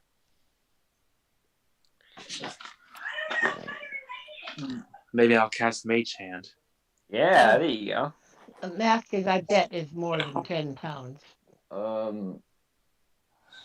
mean, you still have to do it, but you have to be within 30 feet, so you still have to be down to the river's edge to do it. I mean, it's designed like a frog, and they're not exactly the heaviest of creatures. It's big enough to fit on a human's head, though. I mean, Yeah, so a 10-pound mask is a heavy mask, though. That's true. That's true. You have to get close, though. Come on down. all right. I'll move close All to right, the edge of the river. I'll scare Jackson for bulk as we head down. Listen, Kathleen. So the SecGen back in that town wanted me to kill you. Now, why you don't that? get to use that word. Are we not men? Those humans back in that town asked me to slay you, and why is that? May I ask? Because I got the mask and they don't. Oh. They know whoever has the mask gets a power boost from the tongue eater once he comes to his power. But you have a power boost from this mask. I ain't saying I do, and I ain't saying I don't. And what does this power boost look like, if I may ask? If I may ask. I ain't saying I know. What has it done for you? And now let me know so that I can it's one of my most beautiful possessions. It's right up there with Aphrodite's heart and with the shield of Adonis.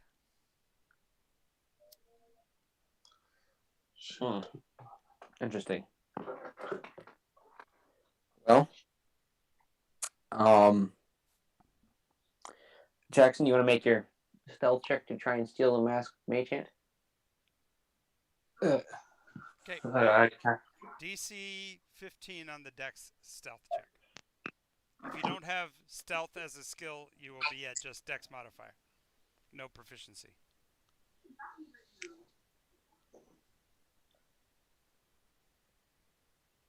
You're only a fighter, so I don't think you have the stealth modifier. Yeah, only thing I have is acrobatics and athletics. Right. So you're just moving down close to the water. Yeah. I mean, it's okay if you don't get it. Go ahead. No. Make the check. DC 15. I'm going to cast Mage Hands. Okay. You got to stealth into position before you cast it. That's what I'm saying. Okay. All right. What did you roll? I haven't rolled yet. 3, roll. 2, 1. 17. 17. Third roll above a 15. Good job. As the mage hand forms, your voice say, "Peekaboo!" and you get to make a charisma save at disadvantage. Because while you're looking at the mask, the head of the Catablopus rises out of the marsh, and its gaze is capable of mortifying you. So make your charisma save.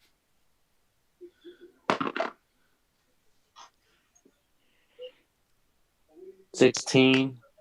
Fourth roll over 15. All right.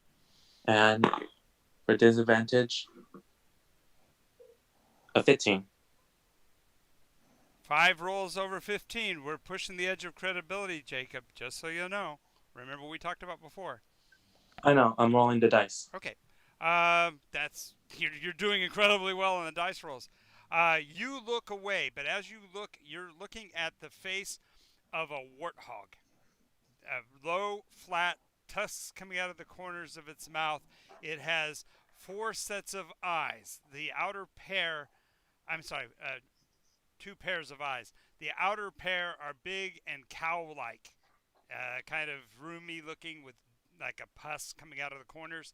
The other pair look like human eyes set closer to where the nose would normally be.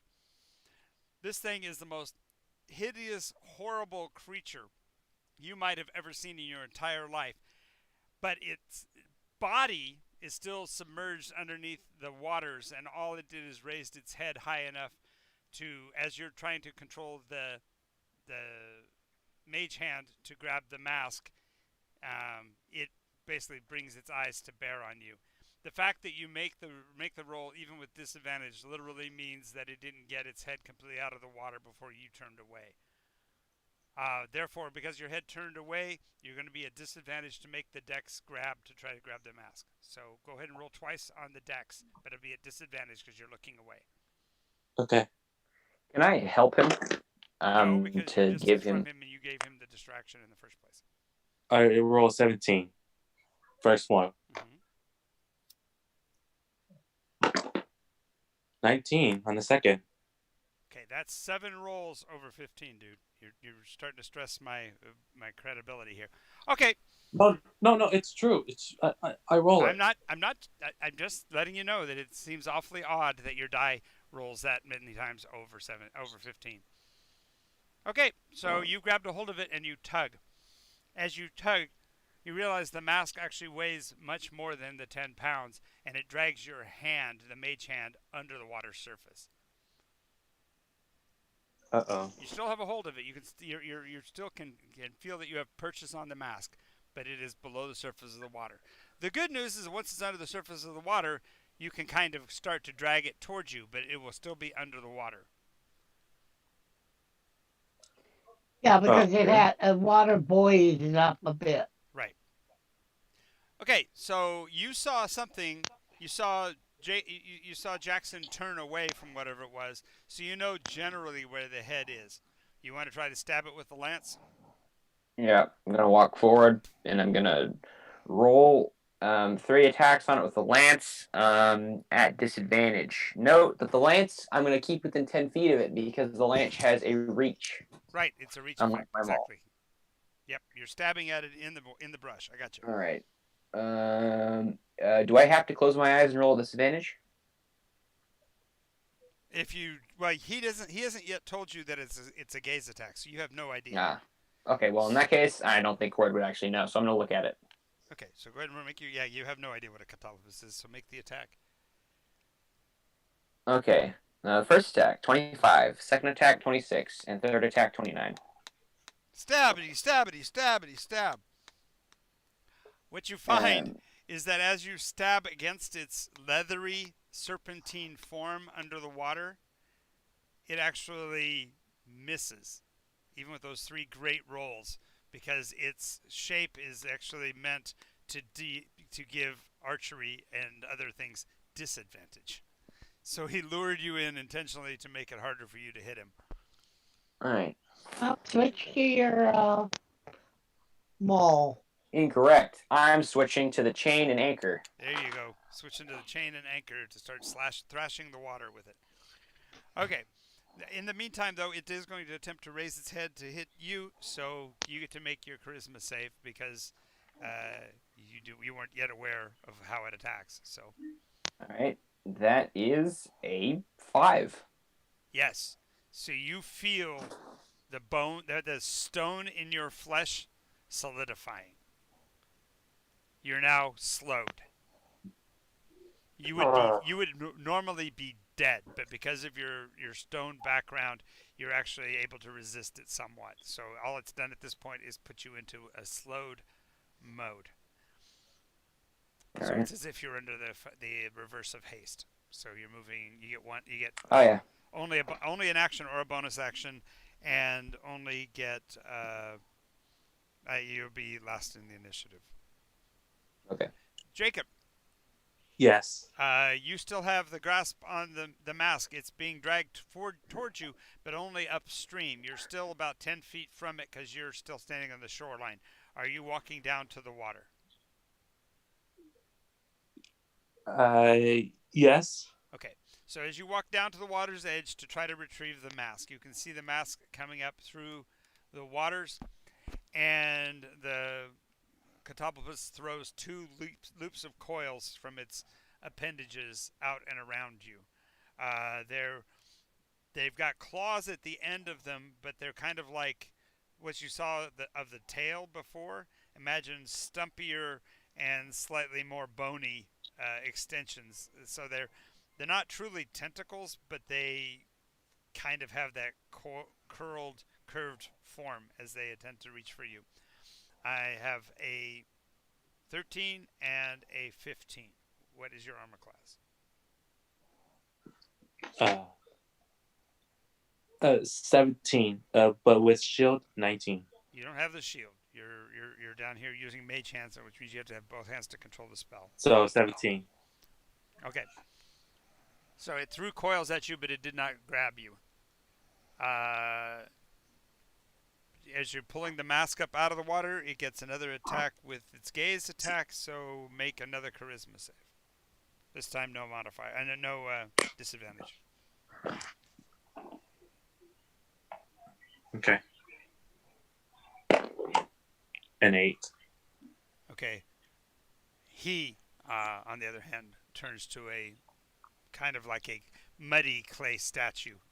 You actually see his facial features and his ears starting to droop as the Oh, Jackson! Yeah. cord action. Take your one swing at it with your chain. All right. I'm gonna take my one swing at it with my chain. With the anchor. Yeah, chain. That's the 16 to hit. That'll definitely hit. So you smack it. It roars. It lifts its head out of the water, and you realize the problem with the catoplepus is that its head is so heavy compared to the rest of its body. It's on a long, thin, bony neck, kind of like a brontosaurus or a patasaurus. It's this horribly hideous creature that basically a long time ago there was a female of their species that was very proud and basically thought it was as beautiful as the gods. The gods punished it by making it into this kind of a hideous thing instead. So, Fix Jackson! Yes. No, I'm telling it to fix you. Yeah. Oh, you're telling it to fix Jackson? He says, Yeah. if I hit it again, it'll turn to mush, and I'll eat him with my slurry. Give me the amulet, and I'll let you have the mask. If you turn him back, deal. Give me the amulet and Elizabeth, and I'll give you the mask and free your friend of this horrible torment. All right, I'll stop attacking it. I'll do it first. No, send Elizabeth and the amulet first. Okay, I take off the amulet, throw it at his feet, and push Elizabeth towards him. Elizabeth screams a bit, and as she plunges into the water next to where the amulet has landed, the thing is now going to take its action to do two things. Number one, it's going to lower its head back into the marsh and reach out with one of its tentacles. Its paw, its claw, if you will, lands on top of the amulet, and it says, "Oh, sorry, told you, I can't fix it." So you get one more attack on it as it's starting to. Oh, you get to make your saving throw at end of round. Okay.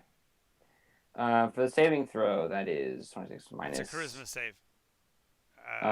It's 15. No okay, modifier. well, I got a 15. 15. Okay.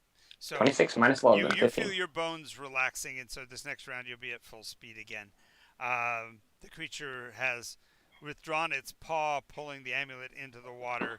It throws a tentacle around Elizabeth, who screams and is being dragged underwater. Jacob is still staying there. He does get to make his second save. Go ahead and make your second save, Jacob.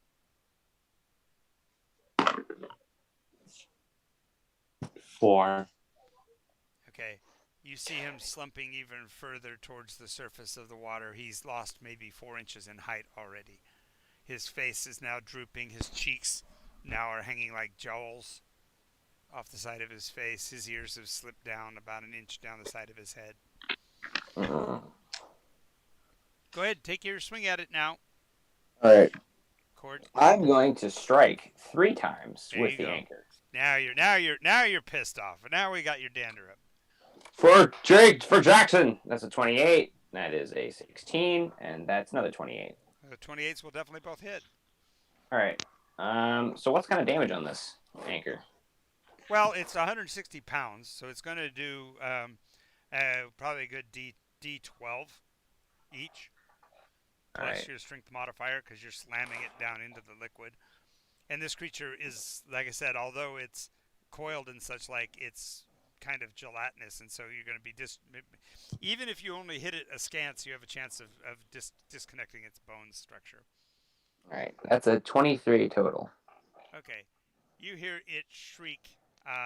Elizabeth is thrown into the air and splashes down in the water farther upstream.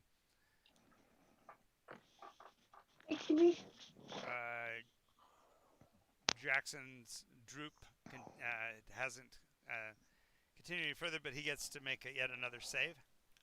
Hold on, Jackson. I'm going to finish this next round.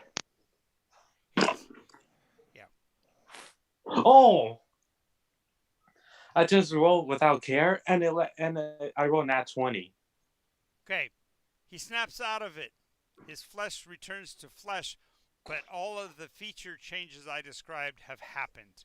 He looks like he has melted. His skin is hanging off of him in weird ways.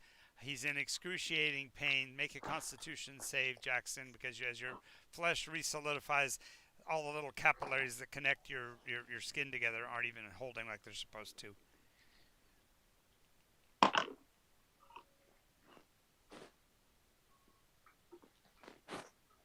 $19. 19. Okay, you scream. You fall to your knees. You're at about half your hit points, but you're still conscious. The thing's going to try one more time to throw a loop around Cord to try to drag you under Cord. This is going to be horrible, but I'm not even going to hit. I rolled a 15. Yeah. Not going to even hit. All right, so. Eat it again. Yep, now you can unleash your fury once again, Cord. All right. That's and it. Jackson can actually shoot at it now. I'm attacking 6 times with my second action surge. Nice. First attack, it will not hit. That's a nat 1. The second attack. Hang is on a 29. second. With that one, the anchor head is going to be thrown from the chain. This was an improvised weapon after all. So now you have is the chain in your hand, but you could grab your maul as well. Item interaction to grab them all. There you go. My first attack with that is a 29. Oh yeah. And then, You crush its skull. You actually see the skull crush it in twain. Teeth, the tusks float to the surface. As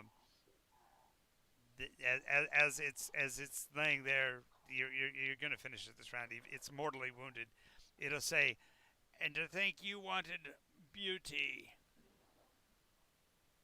And basically, you beat the crap out of it. You pulverize it. yeah. I'm going to stand there breathing for a bit, and then I'm going to fish bait out of the mud. Yeah, bait comes out terrified with some of the. Fortunately, she got thrown upstream, so she wasn't caught in the backsplash of all the Hey. gore. Fish out your amulet. It's under his paw. All right, I'll do that too. And as you do, she goes, "Good thing I know where its stuff is. I get to keep something though, huh? Sure, bait. You Ow. get first pick. I get first pick. Don't. Oh no. No. Even she knows better. She says, "No. Don't offer me Oh, that no. because I would have to take the mask. I was about to say.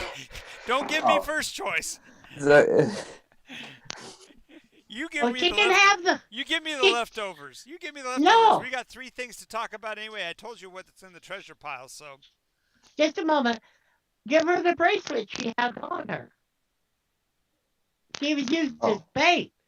So now that bracelet is hurt. Okay. All right.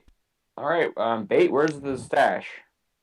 Well, she shows you slogging downstream to where there's a matted mass of bones and thickened mud in the shape of different kinds of creatures, most of which were grung, and they were already kind of squat and flabby looking, but now they look even grosser, as they kind of look like the Rankin Bass version of Golem, as the flesh has drifted away from their bone structure, leaving kind of a bony upper face and a droopy second chin off of their horrified faces. Yeah, I'm sorry about. Sorry. And she kind of swims between them and pushes over a log, and there, sure enough, are all the items that he said. If you remember what they are, I'll tell you what the treasures are. I'll even let Miri help because she was paying attention to the Shield story. of Adonis, Heart of Athena. Oh, and I can't remember the third. Shield. Shield of Adonis. Oh, I thought he was just being poetic. I didn't. No, the heart of Athena. But those were the second and third things. I can't remember the first thing. Christ and Chiba. Well, at least you get those two plus the mask. All right. I'm gonna pick up the mask. So yeah, yeah, Jacob actually would be able to fish it out because he knows right where it is because he was right there beside it. Oh wait, Jacob. It said that you were the one who was worthy, so I guess you get the mask. All right. So he fishes out the mask of the behemoth. Cool. And it really looks like the mask that would belong on a creature known as the behemoth. It's basically a giant frog with 10 eyes. And that eyes are on tentacles that rise from the top of the crux of the head. It's froghemoth. Yeah, froghemoth. Yeah, same thing. Cool. Nasty looking thing. Nasty looking thing. It actually makes the catopopus almost palatable. Okay, no, it doesn't. The catopopus is nasty. It's gross. It smells bad. I would not put that on under any circumstances. Yeah, barring extreme duress. No, just pack it away, wrap it up, and pack it away in a backpack. Yep. And don't lose it. And don't show it to anyone. Okay. Then you have the shield of Adonis. His name was Arthur. He was the shield actually has a full set of teeth wrapped in barbed wire. Wrapped in what? A set of teeth, top and bottom, wrapped in barbed wire. Think about it for a second. What's his name? Adonis. Arthur Donis. Oh, God. Go away. No. No, it wasn't anything of Arthur Donis. It was the shield of Adonis. Shield of Arthur Donis. Adonis. Donis was his last name. Oh, go away with you. And what's the heart of Athena? The heart of Athena looks like a lump of burl wood. Beautiful, polished burl wood. I'll take the shield. Break it. Don't break it. No, it's he said he's going to take it. He wants to take the shield. Okay. And then Jackson, you want to hold on to the heart of Athena? Sure. Okay. All right. I mean, that's everything. Okay. Bait, you said you wanted something? Can I has the amulet? No. I trade for gold. I trade for for a bracelet. It's pretty, but I don't like gold. Well, Bait, Sorry. this amulet is the tool for me. I mean, I've used it for a long, long time. She starts to pout. Oh. He gets a bracelet. Well, yeah, but she gets happy with the bracelet. I don't know how I feel about. Well, What are you gonna do with this amulet? I'm gonna wear it. It matches my eyes. It actually doesn't. Well, she's Gonna, she's a frog, so how beautiful can she be? But she's going. She wants. you know, She'll actually. It's a necklace. you know what? No, screw it. She'll wear it on the top of her head, so the stone will hang down between her eyes. You know what? I think Cord feels bad that she got captured and abused by a giant behemoth thing. So you know what? Maybe we should take care of it. Her. Cord, you don't give away magic. No. Well, Mary, this world's about to be flooded with magic, because we sort of started the Eberonic revolution. So I'm gonna kneel down in front of the frog and say, "Fate, I bestow upon you this gift. It is a necklace that when you touch it and say its word, which is Bastion, it will protect you for a limited amount of time." Oh, okay. Then I give you this bracelet, and its magic word is Alakamazu. I thought it was just a bracelet. No, it's powerful magic. That's what I was told by a cat. Alakamazu. Okay. Alakamazu, yes. Alakamazu. Well, thank you. And I'm gonna hand the amulet to her and say, use it well, use it wisely. And she hands you the bracelet, pats you on the wrist, and says, use it well, use it wisely. Oh. All right. Well, we better head back to the village. Okay. Me and my friend here. You gotta bring the mask back like you said, huh?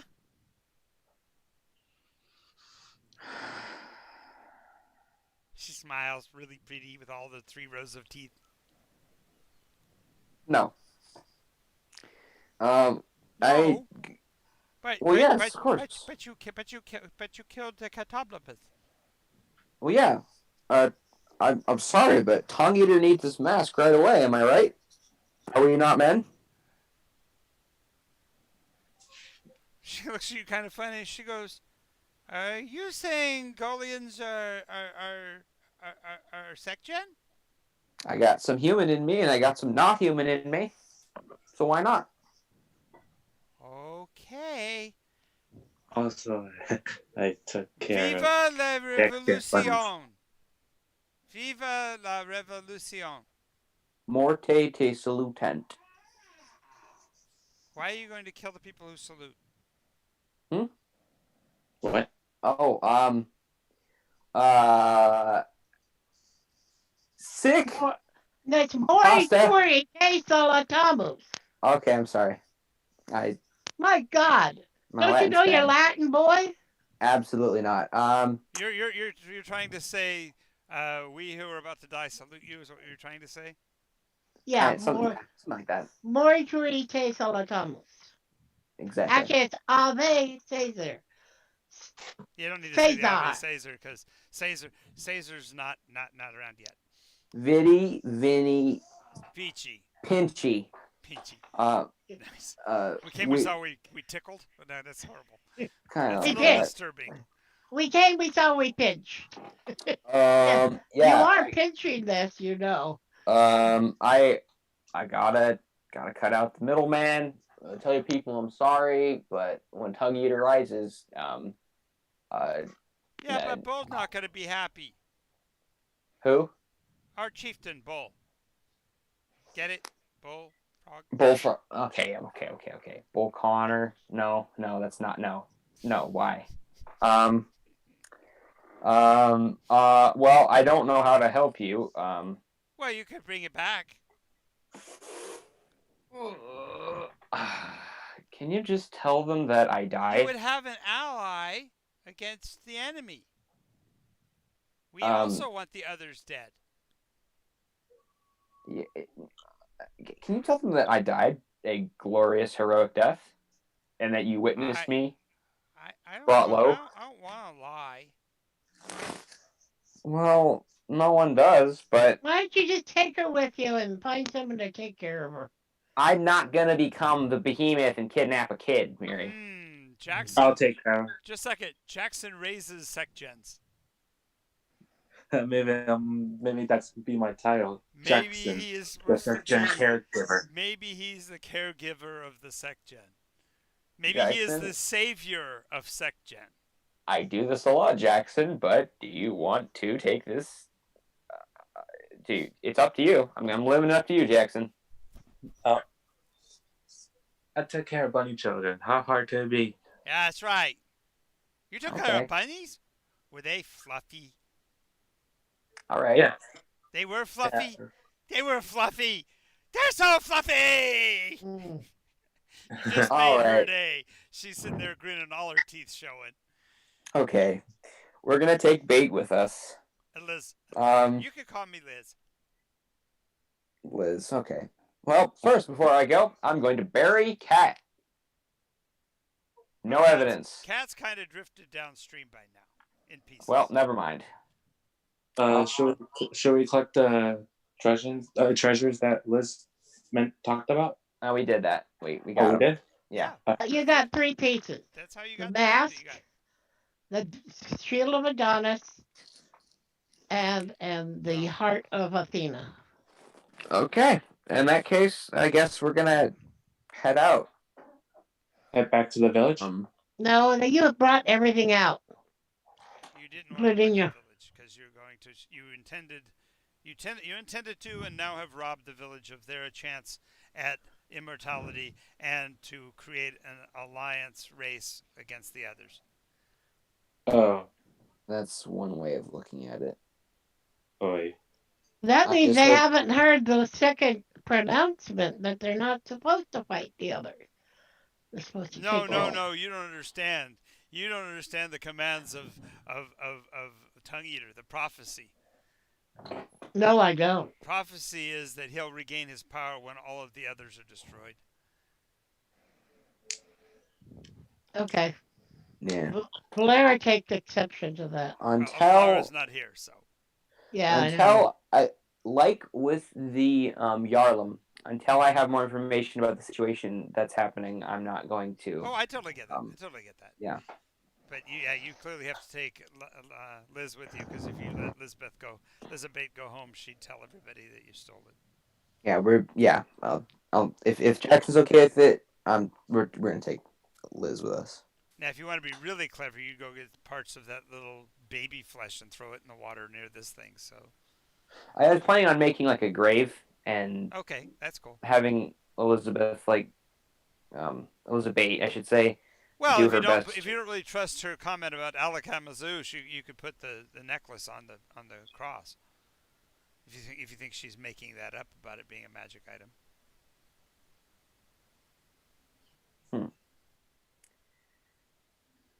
Because Just that keep would the add bracelet. credibility. That would add credibility that she died here, because that was her bracelet.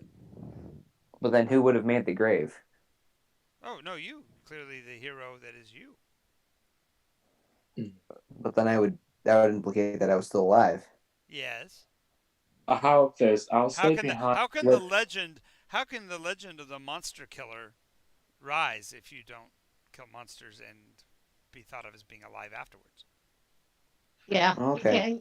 You've You personally killed almost 2 monsters now. One for certain. Yeah, no, I have what, Casmagen and this Well, one? the plant thing, and then this thing. Okay. I don't really do much monster killing in this D&D campaign. Okay. Well, You I got mean, to kill 2 in one day. You're doing pretty good. yeah. I realize my potential. I'm going to have to do a lot better than that if I'm going to face up with the Tarask. Now you're getting the saying, yeah, because this thing gave you trouble and almost took out one of your party members in order for you to beat it. Yeah. I need to increase my rep. Okay. I actually like that idea. I'm gonna say, Bait, how do you feel about disappearing from this abusive swamp and coming with us on an... I was a prisoner of a monster. I am in your debt. Okay. Well, I'm gonna fake your death. I'm gonna go back, get the baby remains, gonna dig a grave, put the baby remains in the grave, and then I'm going to put a stone on top of it. and I'm going to mark in the stone. Here lies Elizabeth. Yeah, that's spelled Alisabait.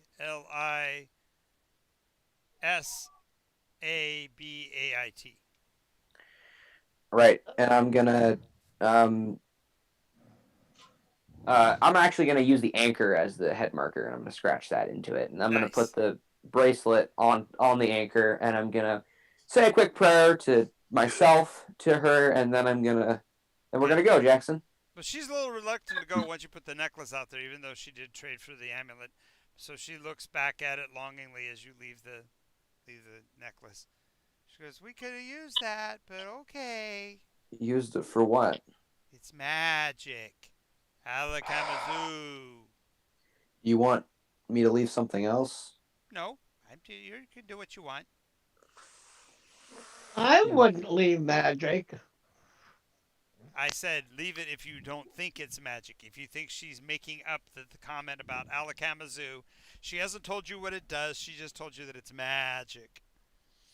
So if you don't believe her, then leave it. I hate to drag this out, but I'm fine. I'm gonna get off my goat, go back, and I'm going to pick it up and say the command word. Okay, doesn't appear to have done anything. Alakamazoo. It what? It doesn't appear to have done anything. When you say the word, nothing happens. That doesn't mean it's not magic. Well, we've already marked it, I guess. Suppose they didn't really. Okay, all right, yeah, I'll take it. Okay. We just need to get out of the swamp really fast, is all. She looks almost relieved. She's like a little more content than she was before that she knows you have it. Okay. All right. We exit the swamp and go around using the mountains. Okay, climbing back up the mountain, not going to stay down here and find out what other fun stuff might be lurking along the riverbed? Well, I mean, the village said that it would send out a party after us. Well, yeah, but it would only go as far as the remains, and then theoretically it wouldn't be able to find you after that because you're strong and wise and you have a hunter in the party. Just walk in the river and for a while and cover any place. Yeah. And then walk out. You can stay in the riverbed if you want to make better time. All right. I hate to backtrack, so I'll do that. Head downwards into Tuntroa. Okay. So we're heading further down into the Brood Forest. And at the end of the first day, you do find a bit of a rise on the edge of the bog that you can actually use as a campground. All right, we'll bed down there for the night. Watches. Yeah, and Liz offers that she's really good at making nests. If you want, she can make a really good nest for you guys. Sure, Liz. I'm going to tell Jackson that we need to watch her. All right. Don't fall asleep tonight. This is our first night with her. I don't not trust her. It's just I don't want to take any chances. Sure. Anyway, she makes oddly comfortable basically like ranger graves. She digs in the mud and makes a space big enough for each of you to lay down and basically be hidden from line of sight. If somebody were to walk sideways past you, they wouldn't even notice you were there.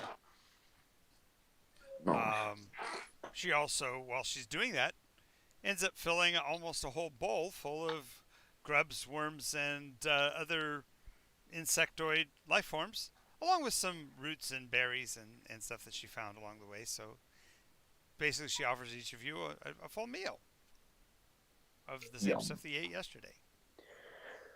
Well, I could go for some. And so I grab the berries. He picks the berries out from amongst the rest. I'll take some of that. I'm not going to eat it, picky boy. All right. We eat dinner, and then we go to bed. Mm-hmm. That watches. She says, shall I sing us a lullaby? No, you don't want to go to sleep. I fear that I must take the first watch, and Music puts me to sleep. Easy. Oh, so you want me to wake up second watch so I can let you sleep? Because I'll gladly watch for a shift. I'm a good watcher. I got two eyes and they can look in different directions. You're young and need sleep. I will take the first watch, and my friend will take the second watch, Okay. and you can get a full night's sleep. Okay. All right.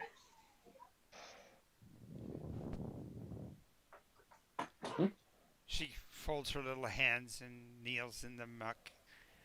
Now I lay me down to sleep. I hope tonight the behemoth eat my soul and let me die before I wake, or let me fry. Oh, I sorry. Amen. I can't remember the whole prayer. Good night. Nice. Hopefully this mask doesn't start talking to Jackson. That would suck. Put me on, Jackson. I match your eyes. All 10 of them. No. Second shift. So she'll want you to tell her a bedtime story, Jackson. So tell me a story you would tell a little frog.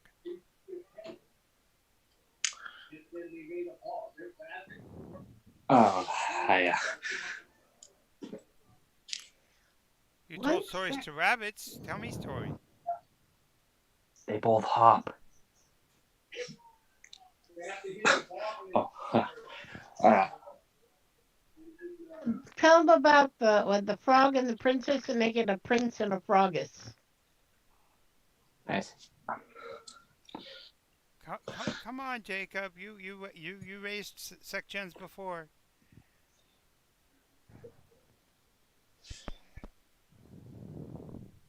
oh,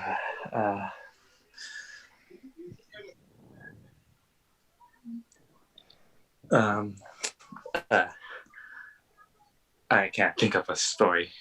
How can you not think of a story? You played adventure games most of your life, Jackson. Come on, tell me a story. Tell me something that happened.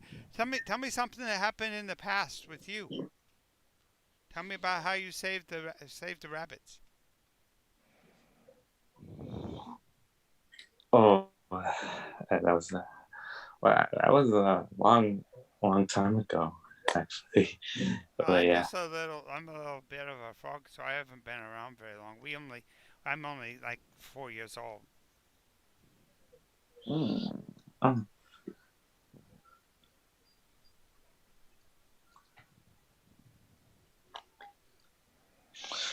mm, Make something up, Jackson. It's your imagination. And start off John. with once upon a time, tell me 3 sentences, and then say the end, and that'll be fine. Once upon a time. All stories start with once upon a time. Especially stories for children.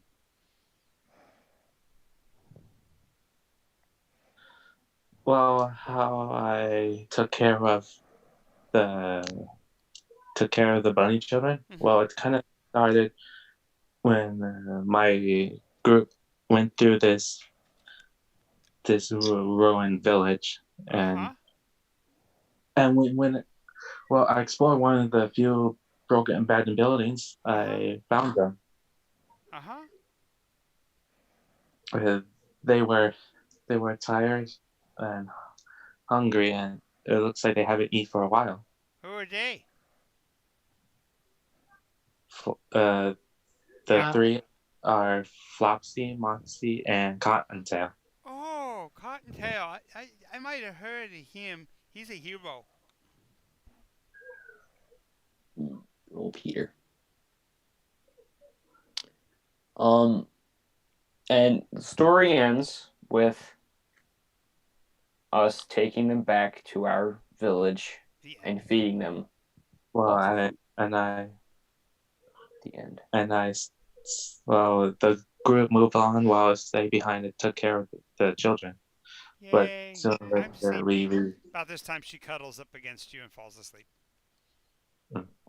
It doesn't Good take night, much Jackson. to tell a kid a story after they've been running all day. Just basically get them to be quiet long enough to just nod off. All right, Jackson, I'll take the first watch. Okay. You did great today. Yeah. Even though his face is half fallen off. Yeah, we're gonna have to get ready to fix that. Get Mary to fix it, but she's kind of a long way away right now. Yep. Alrighty, so go through the night. There's some sound from the area around you that are disturbing. Some more cries similar to the cry for help. So you're worried about there might be another catoplepus out there or something, but nothing gets anywhere near you guys. Right about dawn, however, once again from the trees nearby, a murder of crows takes flight, spirals around, and heads north again. Jackson's on watch. Yep. So Jackson, did you hear that? What? You kill me. You kill me. I'm telling a story directly to you, and you're what?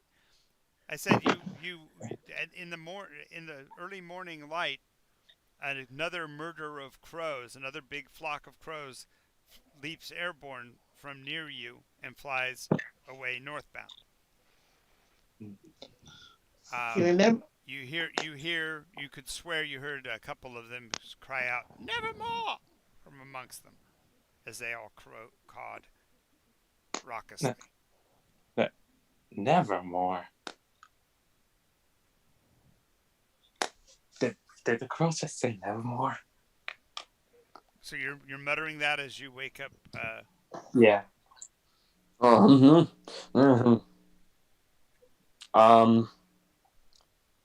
mean, last time this happened, we found a plant that tried to eat me. All right, it's morning time. It's time we moved on anyway. Yeah.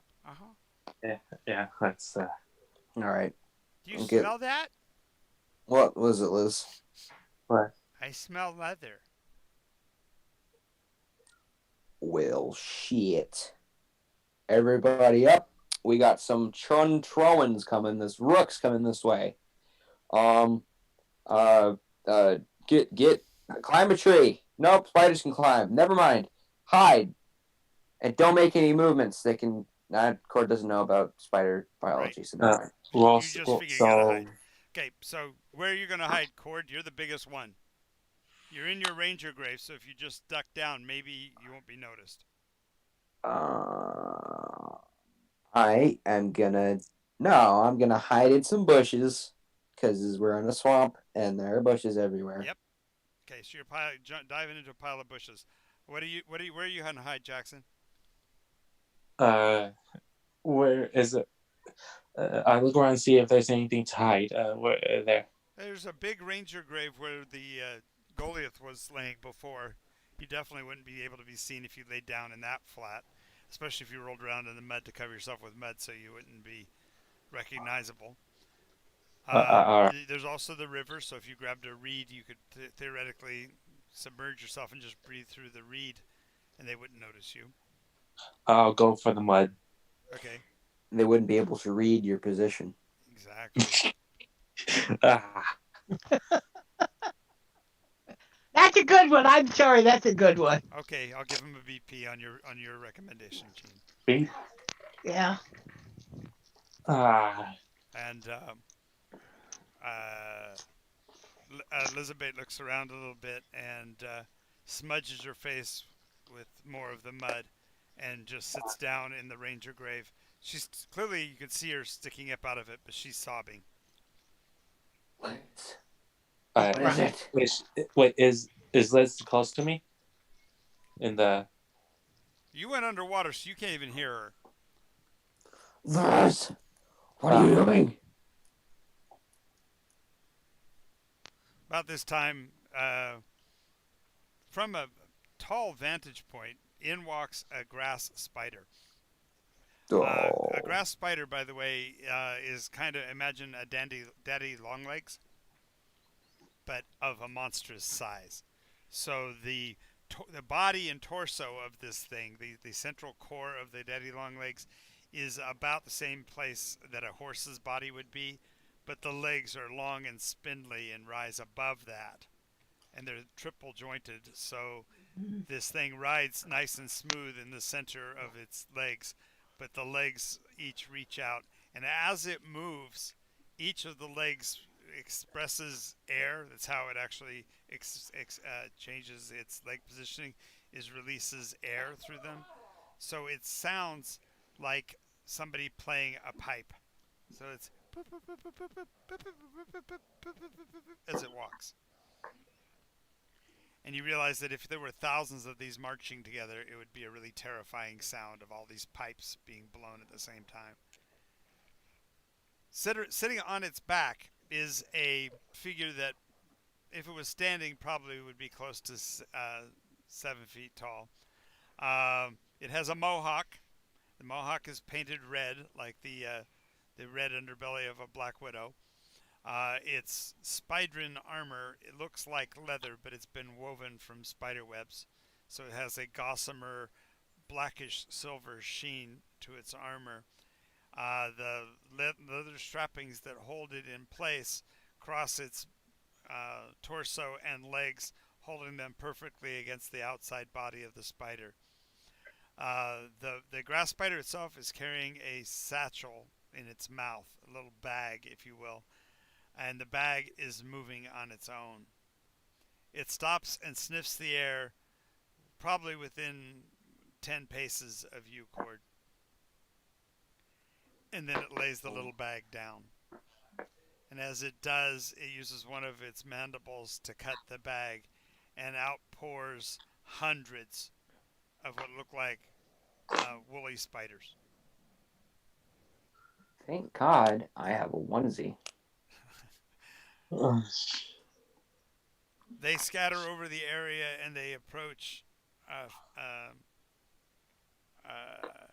Elizabeth. And as Elizabeth sees them, she's sobbing.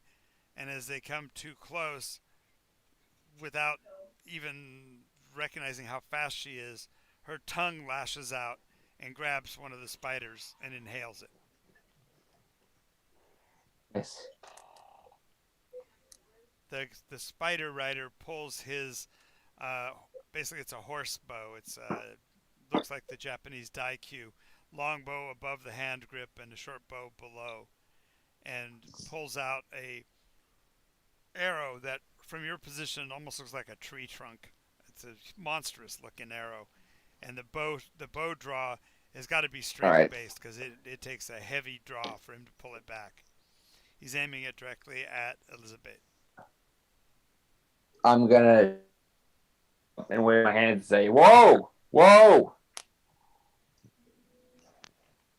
Creature looks. Don't shoot.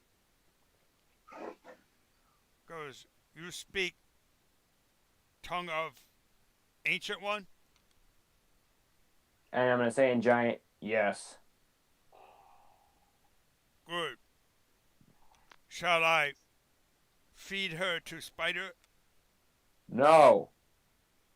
Sure. Elizabeth, activate that amulet I gave you.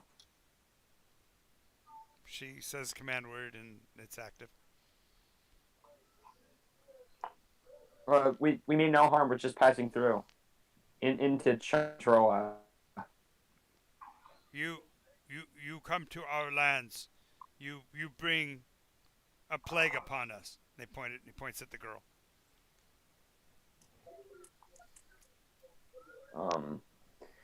No. We're not gonna settle down. We're just gonna pass through Chantroa. If anything, we're going to. I'm seeking an ancient one, if you will, of the fire type. You seek ancient ones? Yes. Why you bring little ones? Is that reward, payment, bribe? He tries to use all these different words. Payment, compensation. Sacrifice. No, no, no, no, no. It is a specimen. Oh. One must study one's enemy to obtain victory, no? He looks around and says, "Where is other one? See footprints, no see." Cord has proficiency in perception, so I'm pretty sure for the passives of 16, he knows where Jackson went. Yeah. Yeah, you can see. I'm gonna walk over to the water and plug his pull Jackson out of it. plug his reed so that he has to cough to the surface. I'm just gonna reach down and pull him out. Okay. Guys, this is Jackson. Say hi, Jackson, to our friend. Who are you?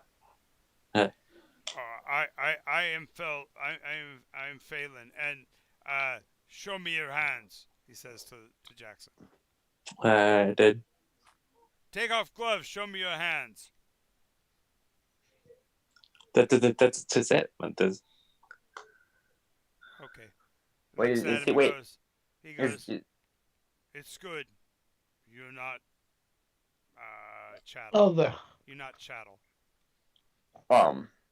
He's not mortal. Okay. So would you like to take us to Chantroa? Chantroa is placed in the heart of Rook.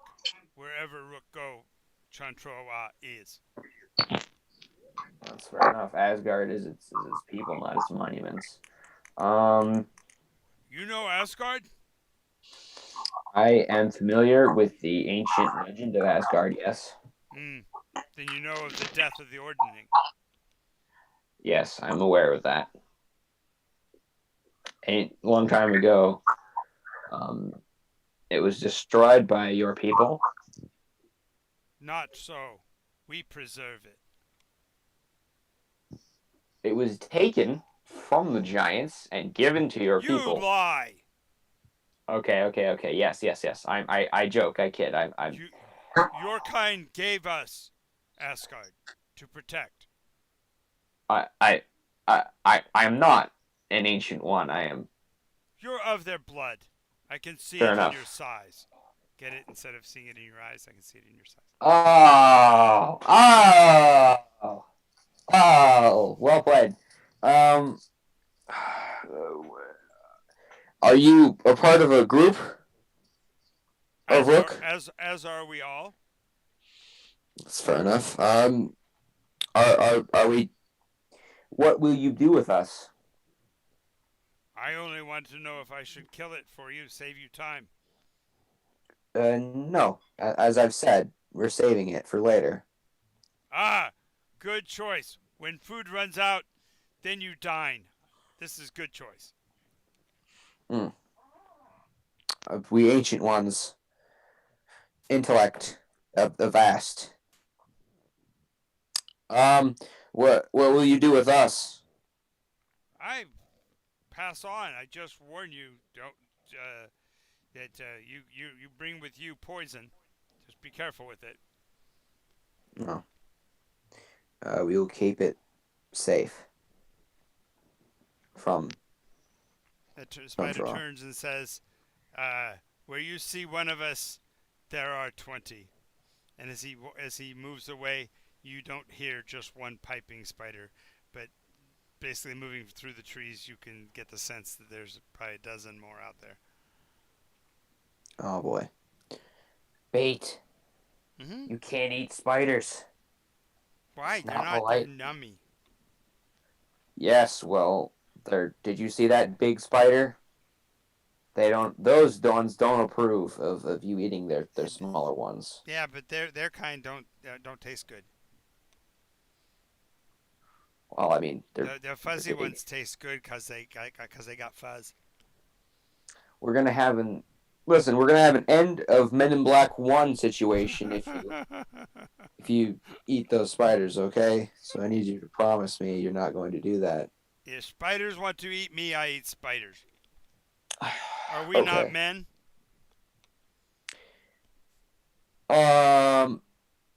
Yeah, we're men. I hope. All right. Into Chuntro.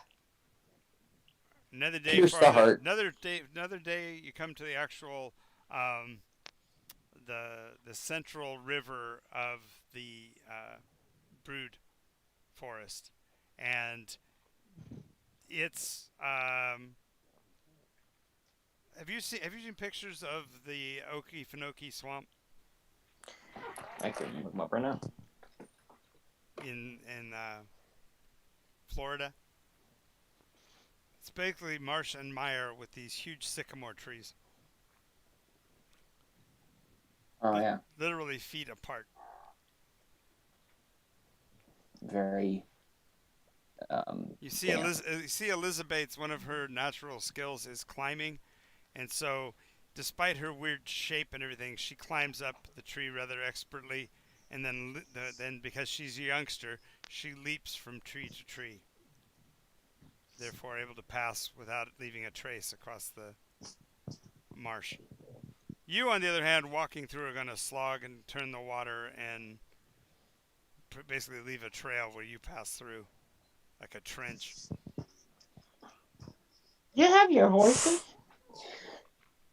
Yeah, that's what I'm saying. Um, Even the horses are going to leave trails across the marsh. Yeah. Yeah.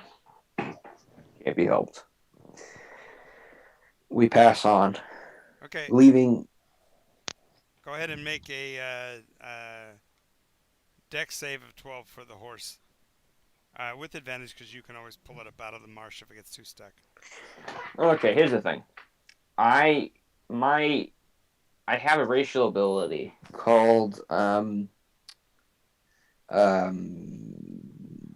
what's it called? I have it on my character sheet. Let's see. I didn't actually put it on, I think. It is called large build or something like that. Basically, what it states is that I can lift my carrying capacity is equal to that of a size classification larger than me. No, I get that. I get that, but you're still going to sink in the marsh when you do. I lift the horse. It's not a horse, it's a goat. Oh, my goat! I can transform it back into a figurine in my pocket. But you only do it twice a day. Remember, it stays horse form. It stays live form for up to 8 hours, but then you can only use it twice a day. So you can activate it, and travel for a ways, and then deactivate it, but you only do that one more time each day. That's how it works. Yeah, that's how all the amulets work. All the animal amulets. Figurines of wondrous power, they're called. Okay. Used to be they only did once a day. They're being generous with twice a day. Well, what they did is they made it so you can use it again after you've either taken a short or long rest. I thought it was you got it for 24 hours, and you could activate it. You could activate it 24 times, once for each hour in the 24 hours. No. Oh. Never. Okay. Don't think so. I think they last longer than that. And then it It was limited number of times of use, basically, and then usually they have a cap on how many times total. But I didn't do that with yours. All right. Okay. Well, I mean, I'm just saying it's just gonna leave a trail when you're marking across the river. They're gonna be able to. If somebody is really pursuing, they can find where you cross the river here. That's all I'm saying. all right. Well, Unless I'm you okay with go that. and make efforts to hide your tracks for a Nope, while. I'm in a hurry. I know, but you've got a hunter, so I'm gonna give Jackson the chance to cover the trails. I'm pretty sure that. Oh, sorry. 1 second. So Jackson, roll twice, DC 12. DC 12. First roll. And a 9. Second Okay. roll. A 16. Okay. DC So- 12 and you got a 16? You can't get a 16. DC 12? Yeah, I can. You can't get a 16 on a 12. No, you're not on a D12, on a DC of 12. Oh, a DC of 12. Okay. difficulty. Remember? Okay. Anyway, so the first half of the day you don't do very good, but the second half of the day you're able to hide your tracks. So they'll know that you entered the river, but they won't know where you ended up getting out on the other shore. And when you cross the river, it's literally night and day because on the other side of the river there are spider webs everywhere. Little tiny ones, huge thready ones, rope-like ones. This is like spider breeding grounds. The term brood forest now makes complete sense. All the trees, all the hedges, even the mushrooms are covered with webs of some sort. I mean, what's good about that is that there probably aren't that many spiders. Oh, you'd be surprised how many different ones and different types and stuff. But Well, no, that just adds to my theory because spiders are so carnivorous if that they will literally eat anything that moves. So, the more spiders there are, the less there are, if that makes sense. sure, sure. The more there are, the less likely they're going to come after you. Also, Yeah. with your size, mass, and a lot of noise that you're making going through the forest, you're basically going to cause them to stampede into hiding, any of them that are left anyway, because they're not. These here are the natural born kind, so they're not going to be any real threats to you. You'll see some scuttling away from you, the size of like wolves and dogs, but they're still pretty much scared of you as you're moving through. All right, we'll pass through as quickly as possible.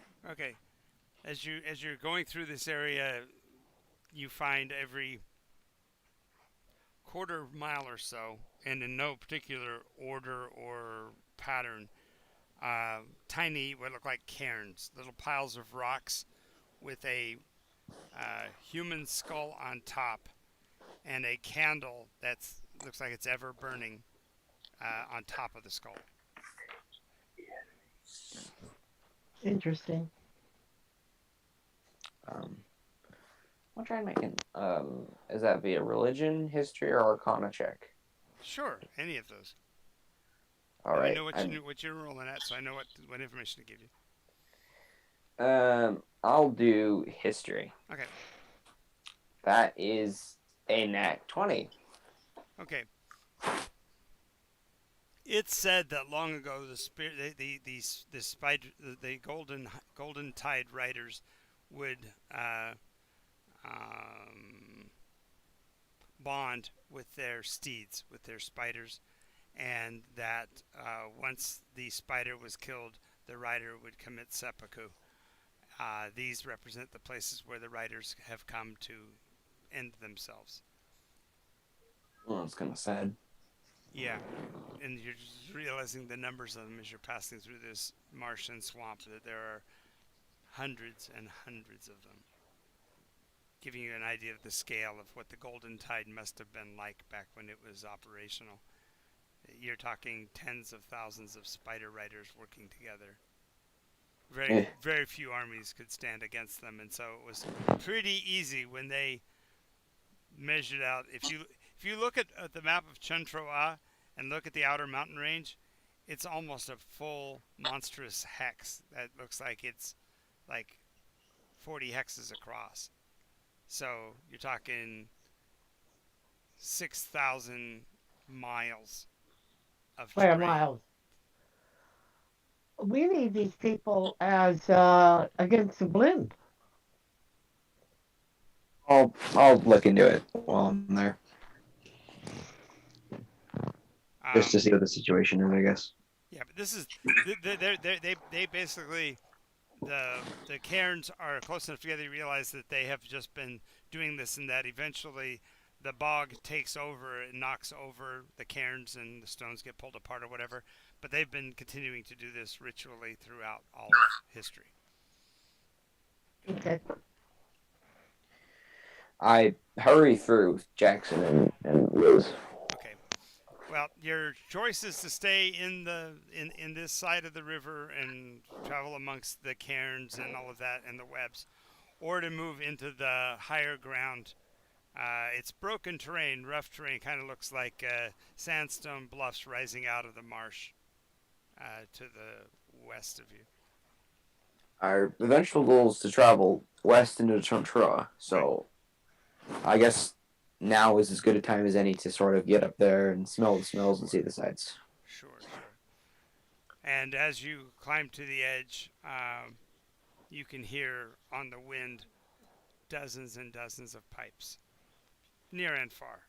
So in other words, you've entered. You're crossing into Chantra. The very wind itself carries the sound of their people. They're so plentiful. Well, I mean, the best thing you do is just to keep going and try not to, I don't know, Antagonize the natives. look like we're antagonizing them. Yeah. Okay, so as you're moving up the hillside, the places where the ground is not broken, grasses grow to like 8 or 10 feet tall, kind of like bamboo. So although it's a drier kind of a golden brown coloring, which matches those giant spiders that you saw earlier, the grass spiders, the few places in this area that are open terrain are just miles and miles of this grassy like material. So literally if a spider army was coming towards you, they could pass through this without a trace, and you would only be able to see the 3 or 4 that would pass within your line of sight. Otherwise the grasses would occlude or hide their very numbers. Yeah. Yeah. This gives me the willies. All the more reason. As you're walking along, the crunch of the ground itself it kind of sounds like you're walking on the like the crust of dried earth. You know how sometimes when the ground dries out quickly, it leaves that crusty surface material. So as you step, you're crunching that. But after a couple of steps walking through this, your horses, you realize that there are husks and husks and husks of dead spiders everywhere. Man. The ground is just littered with the corpses of the dead spiders. What an ecosystem. Oh man. I can't believe my giant kindred had to deal with this back in the day. Yeah, you're trying to figure out where that would be, but from where you are, looking up the mountain range, you see something, or actually looking out across the plains, because you've climbed into the first hex of rough. Beyond it, you see a plains hex, and down in the middle of it, you see a single wooden keep. It's basically like a compound. It's got a fence row around the outside of it, but on the sides of sense of scale, it looks like a what's the word for the Like a hill? like Mountain? a hill giant's enclave. Ooh. Well, we're heading towards that. As you're heading towards that, one thing you find quite surprising is you see a giant leading a group of furry spiders. And I'm talking about furry as in they look like alpaca spiders, if you will. They've got like hairs growing out of them that are as white as snow. It's like somebody took sheep and turned them into spiders. Like smaller predatory spiders or like large tarantula type spiders. Well, they're tarantula-like in their movement, but their fur makes them look like little cotton puff balls. And given the size of the giant, these things are probably 4 feet, 3 to 4 feet at the shoulder, and probably weigh in at close to 200 pounds each. And okay, well, I'm gonna actually approach the giant. What type of giant is it? Well, it looks like a hill giant, and like I said, he's leading them, so he's got a big crooked stick, and in the crook of the stick, you see a perfectly formed spider web, kind of like a dream catcher in the curve of the crook. Well, I was asking about that. I approach and say, in giant, hail and well met, friend. He looks over his shoulder at you, gets a weird look of surprise, and puts a pipe to his lips. He's got a 3-hole pan pipe, and he hits 4 quick bursts and starts to run. The furry sheep fall into single file line and pursue him towards the structure. Well, okay, I guess we'll follow him over. I'm gonna make I'll make a perception check. And that is Or going to- sense motive. no, perception check. It's a 16 to see if see what's going on with the castle. Okay, so the size of the keep suggests that there might be as many as 40 or 50 giant members of the family that would live in this kind of a structure. It's the kind of thing that a hill giant chieftain would build to protect his people. It's got a wooden palisade that runs the entire perimeter. In some places, it's the palisade poles are far enough apart to see between them, and you can see that there are cages with look like wolves or even dire wolves inside of separate cages inside of a open yard to this side of the east side of the encampment. The structure at the topmost is a 4-story tower, and that's by giant scale, so it's way up in the sky, kind of like a watchtower. And even from here, you can see that it is manned. Smoke is rising from the dozens of chimneys that this structure would have to keep it functioning. And there are horses in an enclosure near the southern entrance, which is what this guy is making for. And as he approaches, that little gate will open, and he and the small flock of spider sheep will enter into that place. Once the last one is in, they close the structure again. I will trot to the base of the wall and shout up at the tower. Okay, so if you make it to the base of the wall, you won't be able to see the tower because the walls themselves are 20 feet high. So you'd have to stay back a ways to be able to see the tower. The tower is still south of you by probably 300 yards, though. It's, like I said, a big complex. Think of it as like the Waco compound. It's a big area that people live in, but it's not necessarily one single house. It's like a bunch of different structures inside of this barrier. Do I see any entrance? Yeah, on the side where he ran in, not only do you see the gate that he went through, but you also see a pair of double doors that are at the top of a low, flat staircase. When I say low, flat, each step is probably close to 19 inches, giant scale. But laying against the door frame, you see what looks like a drunken giant, just laying there, snoozing. In that case, I'll dismount and go over to him and call out, "Hello, friend." Well, as you approach the structure, the guard that's up in the tower will actually start ringing his bell well before you get there. So, do you want to continue to approach as the bell is ringing? Because you can see activity inside the structure and along the walls inside.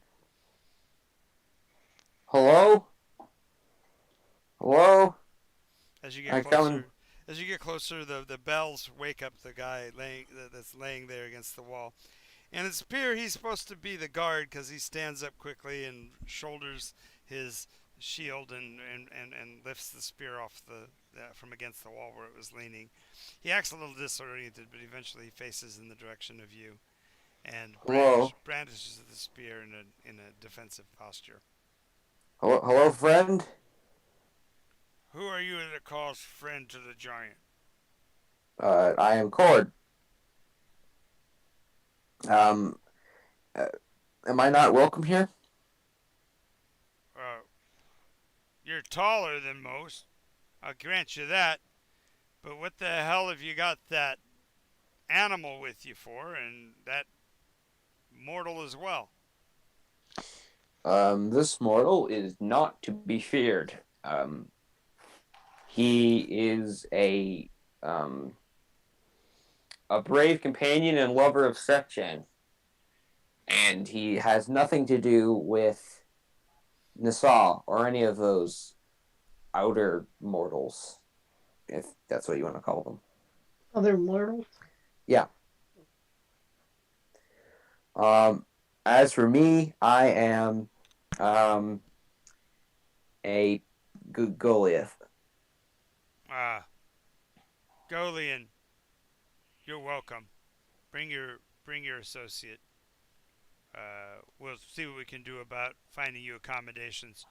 The chieftain is called a war council, and it looks like we're about making an opportunity to return to our greatness of the past. We have learned some serious secrets about the weaknesses of the Rook and have made some inroads on the politics of regaining our homeland. Are you for that? Aye, truly. I am for righting the wrongs of the past. Well said. Well said. Come in, brother. That's a 13 on sense motive. I mean, it's a hill giant, my defense. Yeah. Come on in. Okay. So he goes over to the big double doors and he waves up at the guy in the tower. The guy in the tower shouts something down to him. You don't quite make what he says, but the guy that you're speaking with looks forward and goes, "Friend, brother from the south." Now you never said you came from the south. Yes. 'Tis I. That's strange.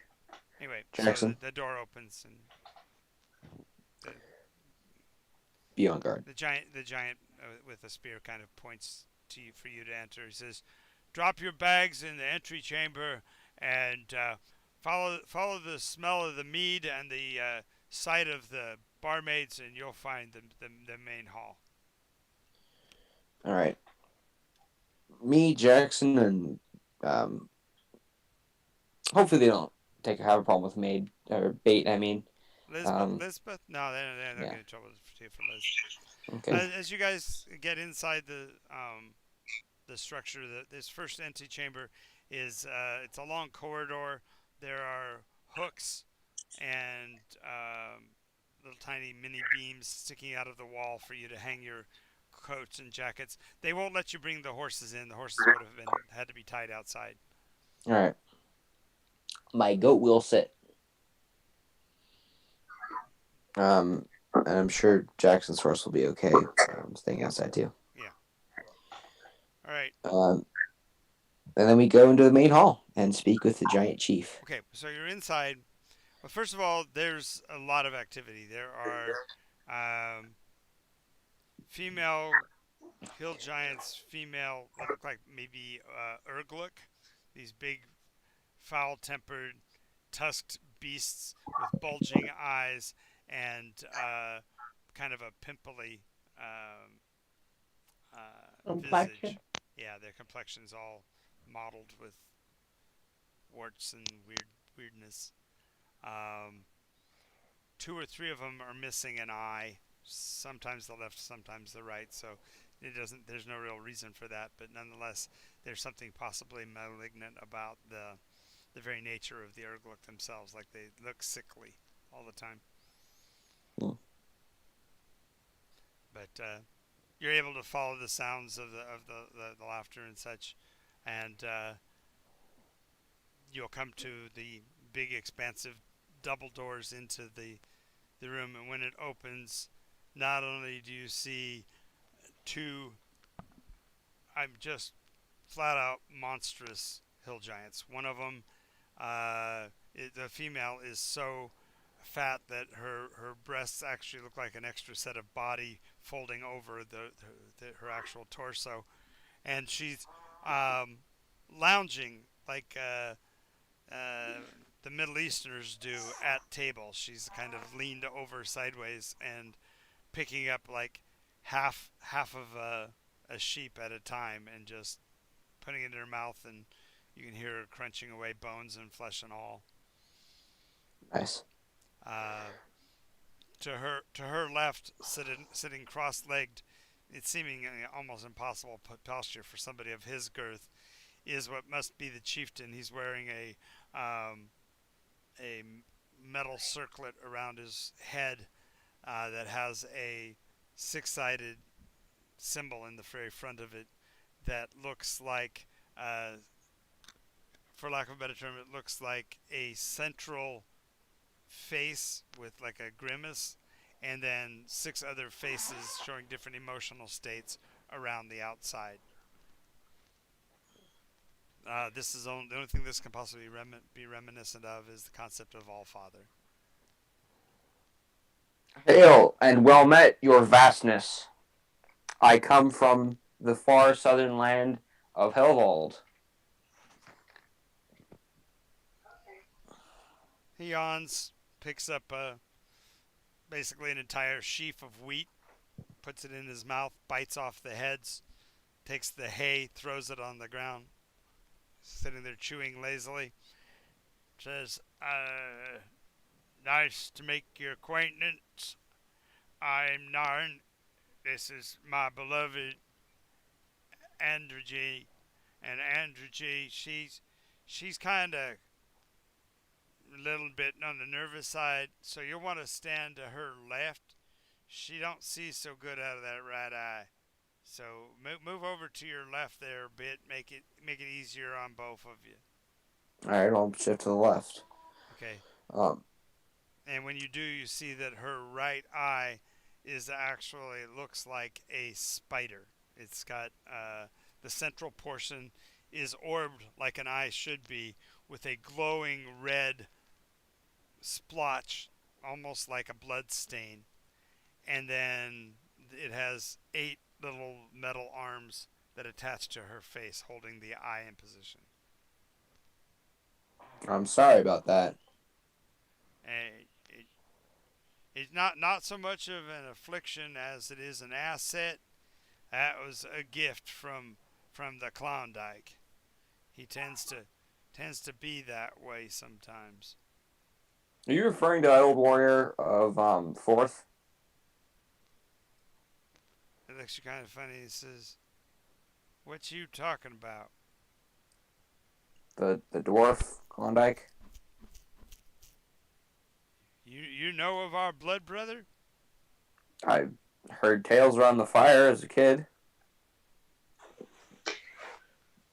All of a sudden, you hear a murmur as the other giants and even a couple of the Urgluks in the room start to mumble the words of a song. It sounds like they don't really remember all the words, but what you hear is something along the lines of, Klondike, his name's Klondike, he's the master of the dogs of war. With his pal named Valorim, I can't remember, but they settle the score. Uh-huh. Something around the order of that. Yes. Well, I am here on divine business. Divine business, eh? Mm-hmm. What do you think about that? And over in the corner, kind of not really making a big deal out of himself, you see a dark-skinned, red flame bearded giant. He was completely flat on his back, like completely stone drunk, but he's rolled up onto one shoulder and has his fist up against the side of his head when the red hair is falling down around his arm. Looks like his arm is on fire. Looks across to you and says, "Hey, ain't seen your kind in 100 years. What are you doing here?" As I said, I'm on a mission from God. I'm here to procure in some way a weapon that only your kind know how to make. I don't know if that's the case because we make all kinds of weapons. Well, that's not a special weapon. To you, I'm guessing. You're a fire giant, yes? He looks at you kind of funny and says, "What gave it away? The red hair or the black skin?" Yes. Yes. Um. Yes and yes. Yeah. The answer is yes. Um. It was your great taste in decor, actually. Now, I'm here to, yeah, as I've said, get a weapon. Um. Do you still make? Does your kind still make weapons? He kind of looks at you funny. It says, "Maybe I do, maybe I don't. With the words of that winged guy, we should be able to make all we want." Yes, sir. Um, I mean, I don't need. I have an engine. I don't. I. Um. I. The kind of weapon I'm seeking is one that can slay a beast of unparalleled proportions. you're a goalie and you're talking to giants. And you're talking about excessive proportions. That's funny. Yes, what I'm trying to say is I'm seeking quantity over quality. I want a weapon that can slay a beast. Well, if you're with us, then we might be able to accomplish something. We've been waiting for a sign of the return of of the ordning, and so far we ain't found no frost giants, no storm giants. Got to find them first. So if you're going to help us, you can help us recover our heritage, return our people to their rightful role, and crush these rooks. Amen to that. Yes. Yes, of course. Now, do you know of a place where I could get one of these weapons? Looks down at you. You got a mall. Yes, I do. Uh, what's your point by that? Looks to me like you already got the best weapon we can make. Um, do you, uh, yes, but do you make ones bigger than this? Wow. Well, if we had a frost giant that could wield one, or a stone giant even possibly, but ain't none of us need that kind of power. We got everything we need right here. We're gonna crush them rook. We found an antidote to spider venom, and we're ready to go to war. We got new allies. Are you referring to the Blinn? What? Just asking. Who are your new allies? Why am I gonna tell you? I don't even know who the hell you are. As Say I you're said, from the south. I am Torg Klord of Helvold. And I am here on a mission from the gods. They whisper back and forth a little bit, and they go, Hellvault? You're not Yes. talking about Hellvault crustacean. No, I'm talking about the settlement of Goliaths in the Mirror Vale.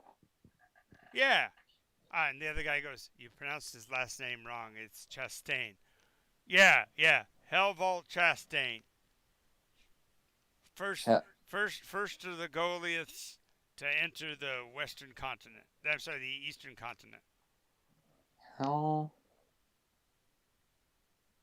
Chesting. First. Goliath. Enter. Western continent. All right. Yes, that would be the one. I am the Torg of the town that he is named after, or that was named after Kind him. of got all small and renty like, didn't you? Yep. After time. I guess. What a Shame, pity. really. What a pity. Yeah, I know. But I am here.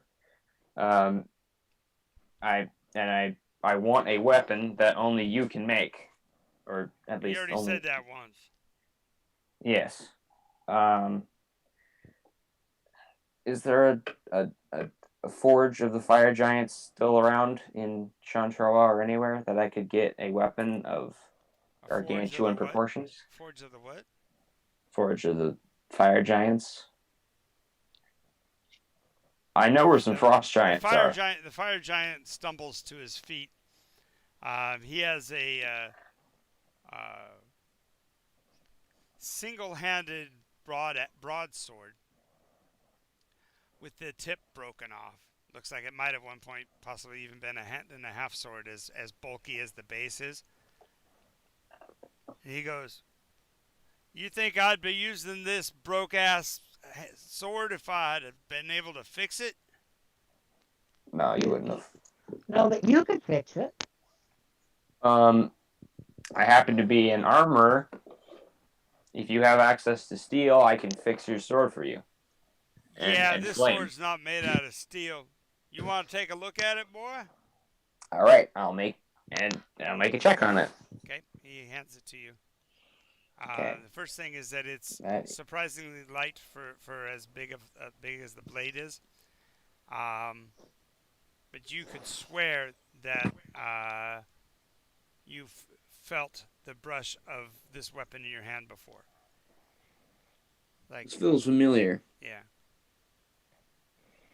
Where's this from? I picked it up off a brother that fell in battle not 6 months ago, running from a place called Exhibitus. You know of it? Yeah, I do. He wouldn't happen to be called Motruck, would he? You better watch your next words carefully, boy. Aye, Motruck was my brother. I mean, no one touched Motruck. He was teleported out of the situation. Yeah, As you to know be where he ended preserved. up? He ended up in the arena of Chantrawa.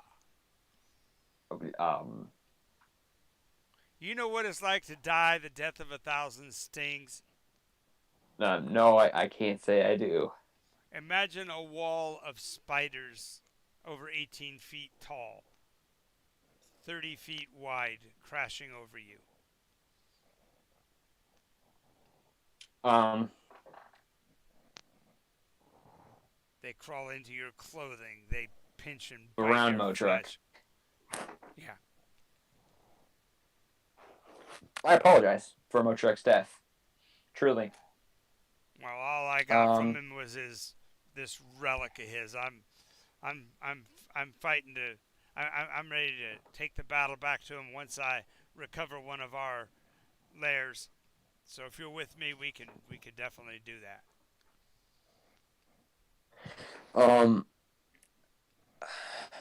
My goal right now, my mission from heaven, let's call it, is to slay the Tarrasque of the Tarrasque of Ooh, mau, Terkun. mau, mau, mau, ooh, mau, mau. Nice. I to slay Tarrasque of Terkun. Oh, you're not ready for that yet, Play boy. with this beast. You haven't faced the power of the Gildan Tide. You ain't ready for that kind of a threat. No how. Do you have any recommendations for how I can prepare for such a threat? Aye, join our revolution. Help us to regain access to our historical homeland. Give up your silly dreams of deity and instead join with us to regain the power and the might of the armies of the giants. and we can even get you the magics to elevate you to your proper rank as a member of the ordning.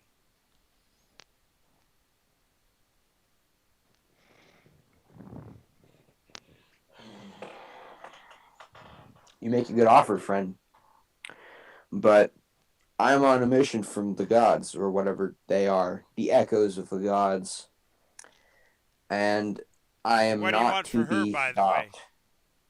stopped. Oh, bait? Nah, the tall, pretty one. She'd be good for a tumble. Who are you referring to? Umara. Haven't you said she's with you? Oh, that's right. Okay. Oh, yeah. Oh, yeah. Amura's. Yeah, that's right. Because we're gonna stop by. Yeah. Okay. She's not for sale. She's a friend. Maybe you should wait till you get a chance to talk to her. Maybe she wants part of this action. She looks hale and hearty enough to join our breed. How tall are these All right. guys? Well, these are hill giants and a fire giant so far. Fire giants are 18 feet tall. Umara's 6 feet. I'm sorry. I don't know in what world they live, but that will not work. All right, it's amazing what a little bit of enlarged magic will do. Not that Cord doesn't know anything about magic to make you bigger. Well, I mean, I'm larger than half the giant's size, and I also have a racial ability that basically, I am as a dwarf is to a human, as Cord is to this giant. I know, but we can fix that. When we can find an ally who's a storm giant, you'd be surprised what kind of powerful magics they have in their control. I have no doubt you will crush the rook and retake your homeland, but I need one commitment at a time, and I thank you for the offer, but I must slay the Tarask of Tirkun. Oh, fine. Now, I can pay You're you. more than welcome to stay here for the night and hear out our battle plans, but we nonetheless have to continue with our forward actions. We can't. I can pay you for helping me create this weapon. I can't make you a weapon if we don't have a forge. I can't get to a forge until we regain the Highlands. We can't regain the Highlands until we stop the Rook's Scourge.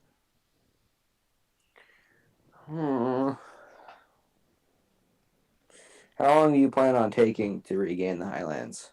Well, considering that we started this action more than 1,600 years ago, we're almost ready to make our first advance.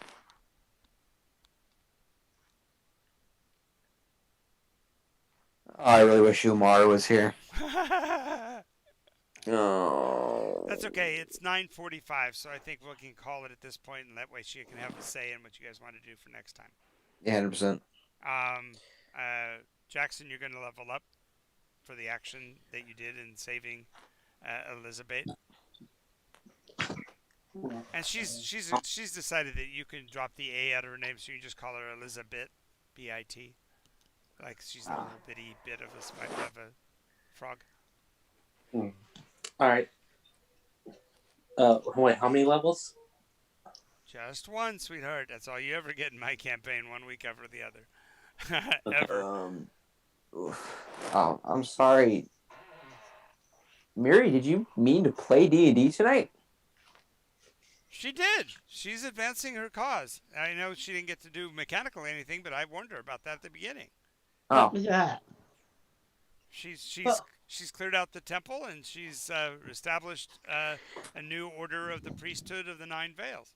I mean, that's major accomplishment in the 4 or 5 days you've been traveling south. So. Cool. Well, Besides that, I'm sure that Jean and I will sit here and kibitz a bit after the game and figure out what else she had accomplished while you were gone. Okay. I know I made you have to sit and let them take the front seat on this one, but I needed to put some actual meat on the adventurer's bones if he's going to face a Tarask. Yeah. He might have to wait to build himself up. Whatever they can offer him might make him a better fighter or give Yeah, it him. just suggests that the process of making it to deity might take you longer than you were originally conjecturing. But we also knew that because That's you have to okay. travel all the way to Turkun to even face it. So What is it I now? actually have. What? Come what on, was, kitty. what was that, Gene? Talking to the cat? Oh, yeah. He comes in here and keeps on pawing me like he wants something, and yet I reach down and pet him, and then as soon as I stop, he reaches up and paws me again. That's a cat. That's a cat for you. I want What what I did you? want. What did you say? A cat wants what it wants. Yeah.